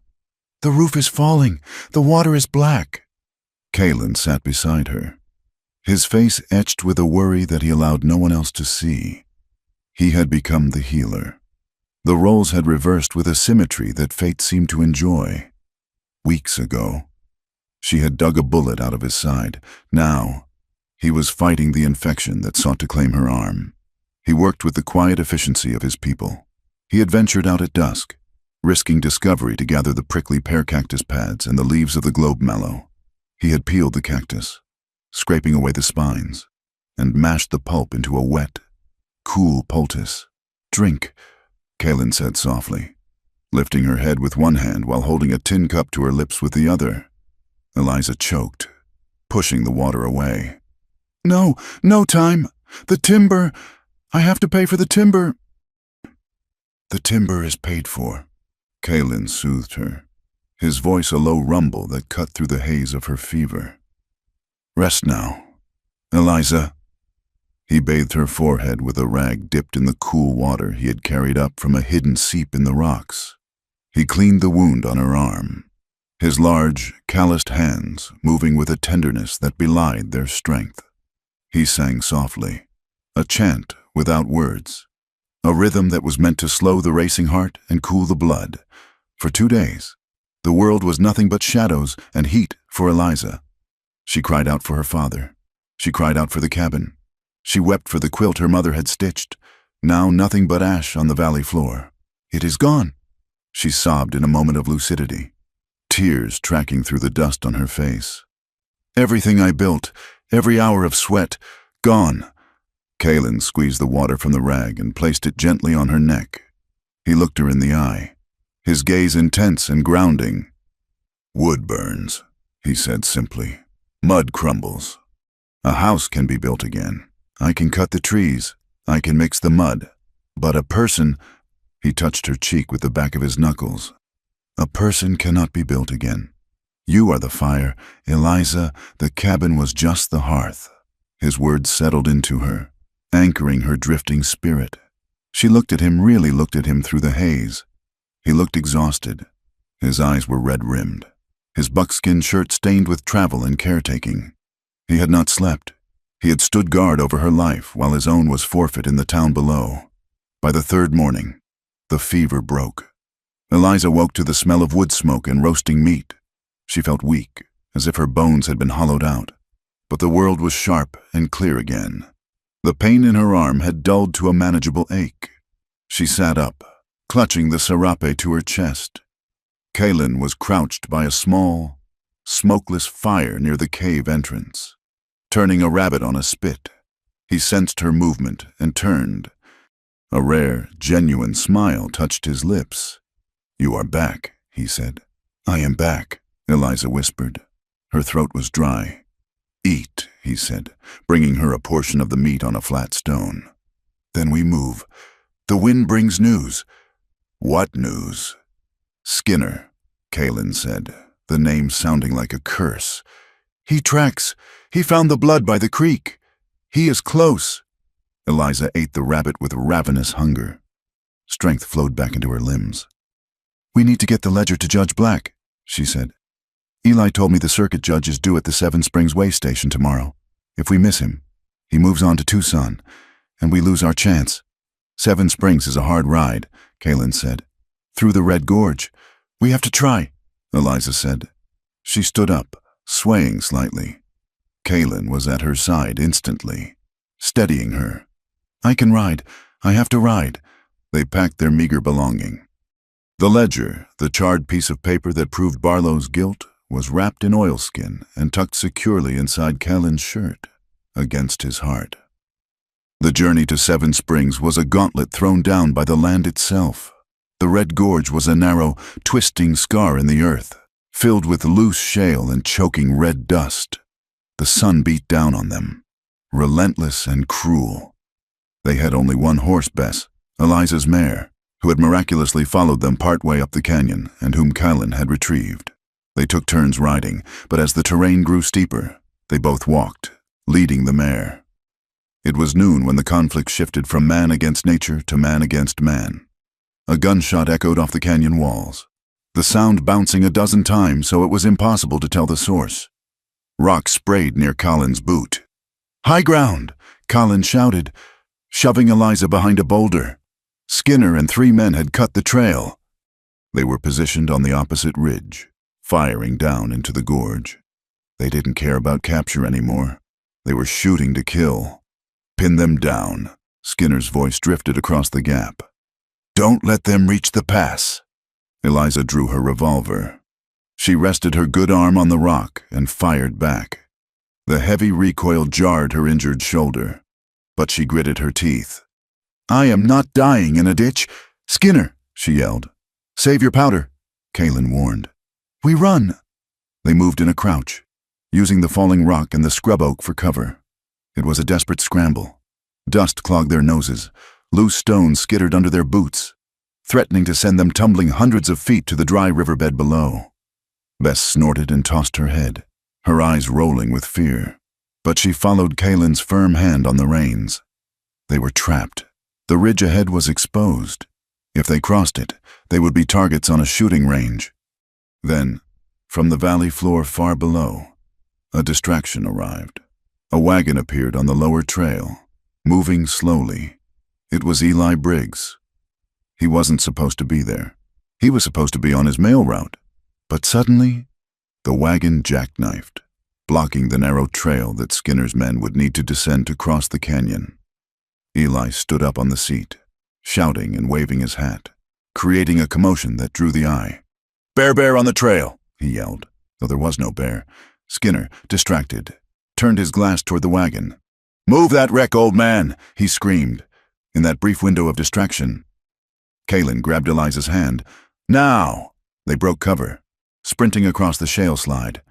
Bullets kicked up red puffs of dust at their heels, whining like angry hornets. Eliza's lungs burned.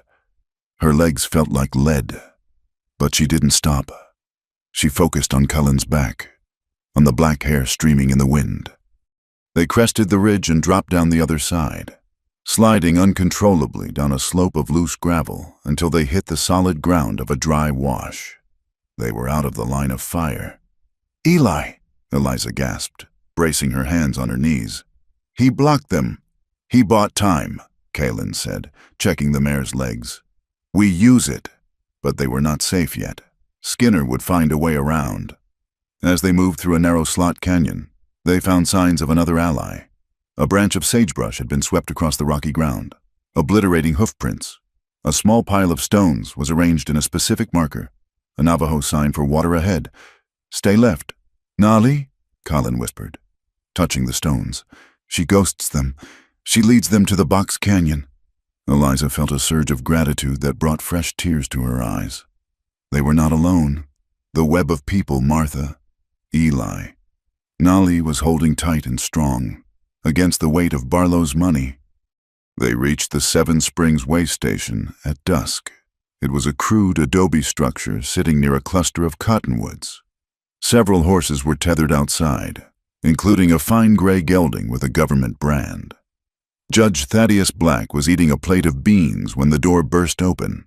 He was a man of 60, with a face like a dried apple and eyes that had seen every variation of human sin. Eliza and Callan stood in the doorway. They looked like apparitions. They were covered in red dust, their clothes torn, dried blood on Eliza's sleeve. Callan stood tall, his presence filling the room, yet he made no move to threaten. "Judge Black?" Eliza asked, her voice raspy. "I am," the judge said, putting down his spoon. "And who, might I ask, are you?" "I am Eliza Hart, and this She gestured to Kalen. Is the man Silas Barlow is trying to frame for robbery and murder? She walked to the table and slammed the oilskin packet down. She unwrapped it with trembling fingers, revealing the charred ledger page and the flattened bullet. We have evidence, she said, and we are done running. For an hour, the way station was a court of law. Judge Black examined the ledger. He examined the bullet. He listened to Eliza's testimony. He listened to Kalen's translated account of his whereabouts, corroborated by the affidavit Eliza had scribbled down from Nolly's words. The judge leaned back in his chair. He lit a pipe. Silas Barlow is a powerful man, the judge said quietly. He has friends in Santa Fe. Does he have friends in Washington? Eliza asked pointedly. Because stealing federal mail, even if he burned it himself, is a federal crime, and framing a man to incite an Indian war, that is treason against the peace of the territory. The judge looked at Eliza. He saw the steel in her spine. He looked at Kalen, who stood silently by the window, watching the darkness. I will issue a federal warrant, the judge said. But I have no marshals here, just my clerk. We don't need marshals, Kalen said, turning from the window. We need the paper.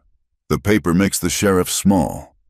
They camped that night a mile from the way station, in a secluded grove of aspen trees. The judge had offered them a room, but they refused. Walls felt like traps now. The danger was still out there. Skinner was likely still hunting, but having the warrant in Eliza's pocket changed the weight of the air. It was no longer a desperate flight. It was a tactical pause. The moon was full, bathing the white bark of the aspens in a ghostly silver light. Eliza sat by the small fire, cleaning her gun. Kalen was sharpening his knife. The domesticity of the violence was strange, yet comforting. Eliza looked at him. The firelight danced on the planes of his face, softening the harsh angles. He looked up and caught her gaze. The arm, he asked. It hurts, she admitted. But it hurts a lot. It reminds me I am alive. She put the gun down. She stood up and walked around the fire to where he sat. She didn't stop until she was standing right in front of him. Kalen looked up. His hand stilled on the knife. He did not move away, but he did not reach for her. He waited. He always waited for her to choose. Eliza dropped to her knees in the soft grass beside him. She reached out and touched his face, her fingers tracing the line of his jaw, the roughness of his skin. You could have left, she whispered. That day at the cabin, you could have walked away and saved yourself. No, Kalen said. I could not. Why? Because, Kalen said, his voice dropping to a rough whisper, a man does not leave his heart in a burning house. Eliza's breath hitched. The admission hung in the air, stark and beautiful. She leaned in. It was a slow movement, giving him every second to pull away, to reject her, to retreat into the safety of their defined roles. But he didn't move. He watched her lips, his eyes darkening. She closed the distance. Her lips brushed his tentative at first, a question asked in the dark. And then he answered. He dropped the knife. His hand came up to cup the back of her head, his fingers threading into her tangled hair. He kissed her back, not with the hunger of a starving man, but with the reverence of a man discovering a new religion. His mouth was warm, firm, and tasted of the wild. It was a kiss that contained everything they had survived. The smoke, the blood, the fear, and the silence. Eliza made a sound in her throat, a soft whimpering of need she hadn't known she possessed. She pressed closer, her body seeking the solid heat of him. She felt the heavy beat of his heart against her chest. For a moment, the kiss deepened. His hand slid down her back, pulling her waist against his. The friction was electric. Eliza felt a rush of desire that was entirely new to her, a heat that centered low in her belly and radiated outward, making her fingertips tingle. She realized, with a shock, that she wanted this. She wanted him. She wanted to strip away the buckskin and the cotton and feel skin against skin. But Kalen pulled back. He did not push her away. He simply broke the kiss, resting his forehead against hers. His breathing was ragged. His hands on her arms were trembling slightly with the effort of restraint. "Eliza," he groaned, his voice rough. "We stop." "I don't want to stop," she whispered, her eyes closed, her hands clutching his shirt. I have never belonged to anyone. Colin, I have never wanted to, but I look at you, and I feel like I am finally home." Colin took a deep breath, fighting the urge to pull her back down into the grass. He pulled back enough to look into her eyes. "You do not belong to me," he said firmly, "and I do not occupy you like land. I do not want to take you because you are grateful, or because you are scared, or because the fire makes the blood hot." He brushed a strand of hair from her face. "I want you to choose me when the sun is high, when there are no guns, when you are safe. Then, if you come to me, then I will never let you go." Eliza looked at him, feeling a wave of love so intense it almost knocked the wind out of her. He was giving her the one thing no man in her life, not her father, not Barlow, not the suitors in Missouri had ever given her, complete agency. "I have chosen," she said clearly. "But I understand." She leaned her head on his shoulder, and he wrapped his arms around her, holding her in a protective embrace that was more intimate than any act of passion could have been. "We're going back tomorrow," she said into the silence. "Yes," Kalin agreed. "We don't run anymore. No more running. We take the warrant to Rourke. We take the land back."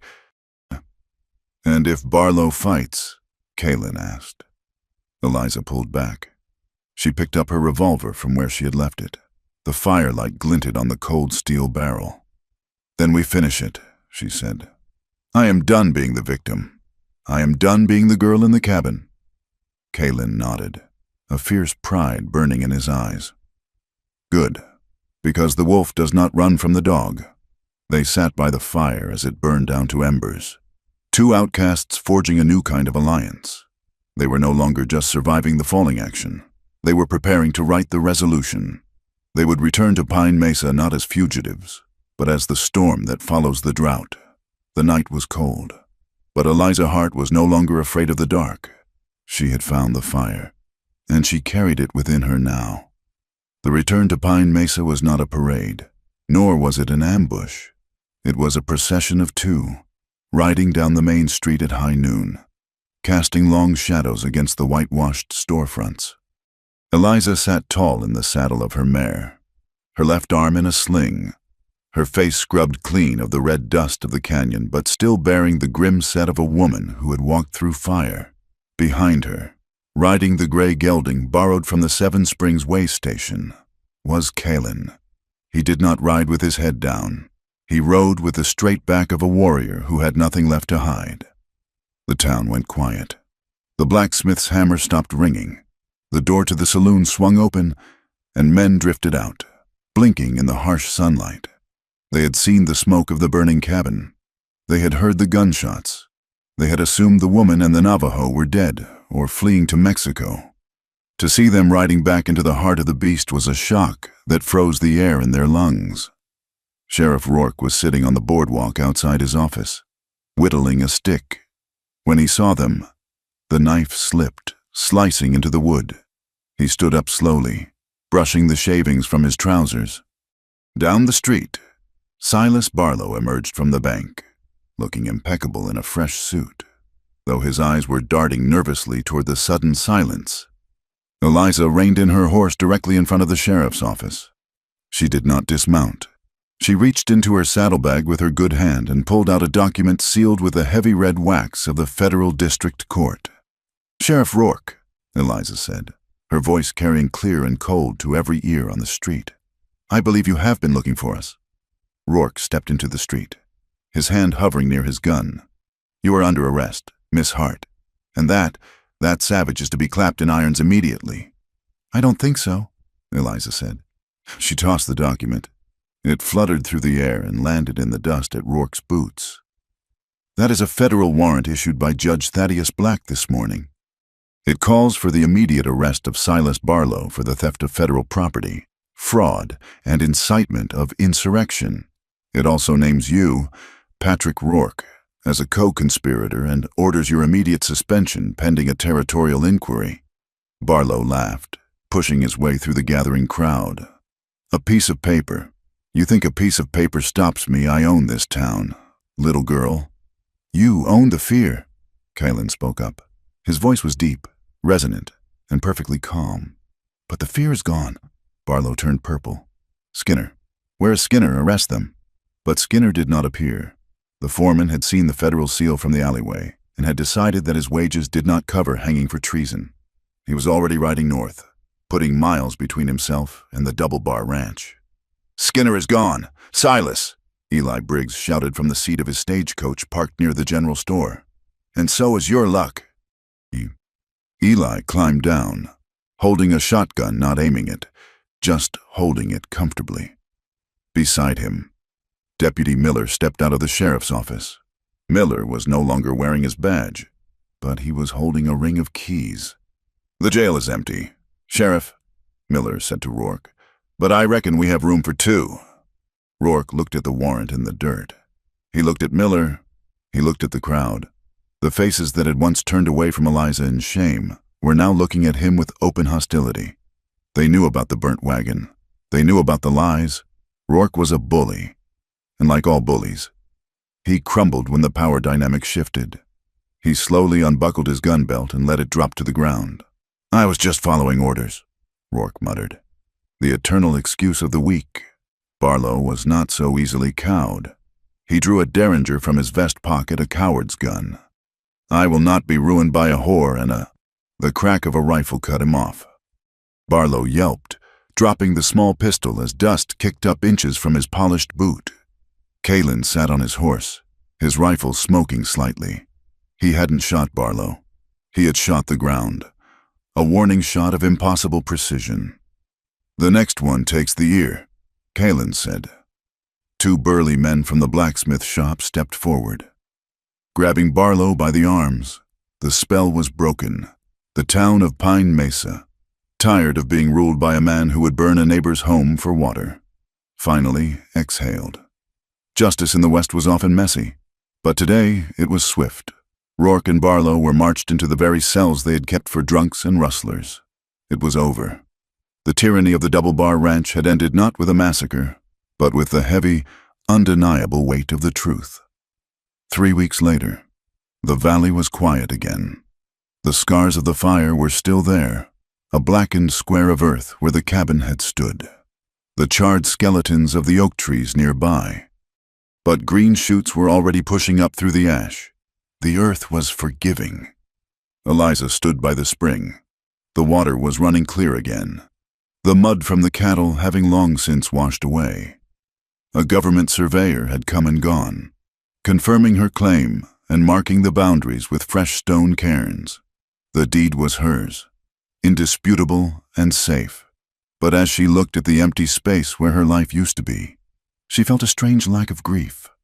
Kylan came up behind her. He was carrying a bundle of willow saplings. He stopped, sensing her mood. We can start the foundation tomorrow, he said. Stone this time. The river rocks are strong. Eliza turned to him. Do we build it here? Kylan looked at the blackened ground. The ghosts of the fire are here. Bad dreams sleep in the ash. He pointed to a rise further up the slope, closer to the tree line, where the view of the valley opened up like the palm of a hand. There, the wind is cleaner, and you can see who comes. We, Eliza said, correcting him softly. We, Kylan agreed. I don't want a fortress. Kylan, Eliza said, stepping closer to him. I built the last one to keep the world out. I wanted to prove I didn't need anyone. I wanted to be an island. And now, Eliza smiled, reaching out to take his hand. I want a home. I want a door that opens. I want a table with 2 chairs. I want freedom, but I want to share it. Kylan squeezed her hand. Then we build a home. The construction of the new cabin was different. It was not a desperate race against winter. It was a labor of love. They worked side by side. Kylan hauled the heavy river stones, his muscles moving like oiled ropes under his skin. Eliza mixed the mortar. Her arm healed enough to work, though she tired easily. They did not work in isolation. Eli Briggs came by on his days off, bringing nails and gossip. Martha O'Rourke, now running the general store since her husband had left town in shame alongside his brother, sent bolts of calico and jars of preserved peaches. Even the young deputy, Miller, rode out once to help lift the heavy ridgepole. The town was changing. It was slow, like the turning of a heavy wheel. There were still people who crossed the street when they saw Colin. There were still whispers in the church pews about the white woman living in sin. But the venom was gone. The fear that Barlow had manufactured had evaporated, leaving behind a grudging respect. Eliza Hart and the Navajo warrior had stood their ground. And in the West, standing your ground was the only currency that truly mattered. By the time the first snow of December dusted the high peaks, the cabin was finished. It was smaller than the first one, but sturdier. It had a stone chimney that drew perfectly, and thick shutters on the windows. Eliza planted a winter garden near the spring kale and turnips that would survive the frost. Colin built a fence, not to keep people out, but to keep the horses in. And on the corner of the porch, catching the breeze that flowed down from the mountains, he hung a wind chime. It was made of hollowed river reeds and bits of polished glass he had found in the creek. When the wind blew, it didn't howl anymore. It sang. The night they moved in, the valley was bathed in the silver light of a winter moon. The air was cold enough to snap a twig, but inside, the fire roared in the new hearth, casting a warm, orange glow over the fresh pine walls. There was no priest. There was no Bible. There was no crowd of witnesses. Colin stood by the fire, dressed in a clean shirt of white cotton that Eliza had sewn for him. Eliza stood opposite him, wearing a dress the color of sagebrush. "In my culture," Colin said, his voice low and serious, "we do not sign papers for the heart. Papers can burn. Papers can be stolen." "What do you do?" Eliza asked. "We promise to the elements," Colin said. "To the fire that warms, to the water that gives life, to the earth that holds us." He took a small pouch from his belt and poured a handful of corn pollen into Eliza's hand. He took a handful for himself. Colin," he said, looking straight into her eyes, "choose you. I choose to stand between you and the wind. I choose to walk with you until my feet can walk no more. I offer you my strength, my silence, and my blood." He tossed his pollen into the fire. It flared up, a brief, bright spark of gold. Eliza's heart was hammering, but her hand was steady. Eliza," she said, her voice trembling with emotion. "Choose you. I choose to be your rest. I choose to be your partner. I offer you my trust, which I have never given to another. I offer you my home and my life." She tossed her pollen. The fire accepted it, the sparks mingling with him in the chimney draft, rising up into the night sky to join the stars. They stood in the silence, the vows settling around them like a warm blanket. It was a simple ritual, unpretentious and stripped of all vanity. It was a promise made by two people who knew exactly what it cost to keep it. Colin stepped forward. He reached out and cupped her face in his hands. He looked at her not as a conquest, not as a prize he had won from Barlow, but as his equal. "Eliza," he whispered. He kissed her. It was slow and deep, tasting of the promise they had just made. Eliza melted into him, her arms going around his neck, pulling him closer. She had been a virgin. Yes, the town had defined her by that word, as if her value lay in her untouched state. But as Colin lifted her into his arms and carried her toward the bed covered in soft furs, Eliza realized that virginity was just a lack of history. Tonight, she was starting her history. She was not afraid. There was no hesitation, no trembling of the unknown. She had seen this man bleed. She had seen him fight. She knew the gentleness of his hands when he changed her bandages.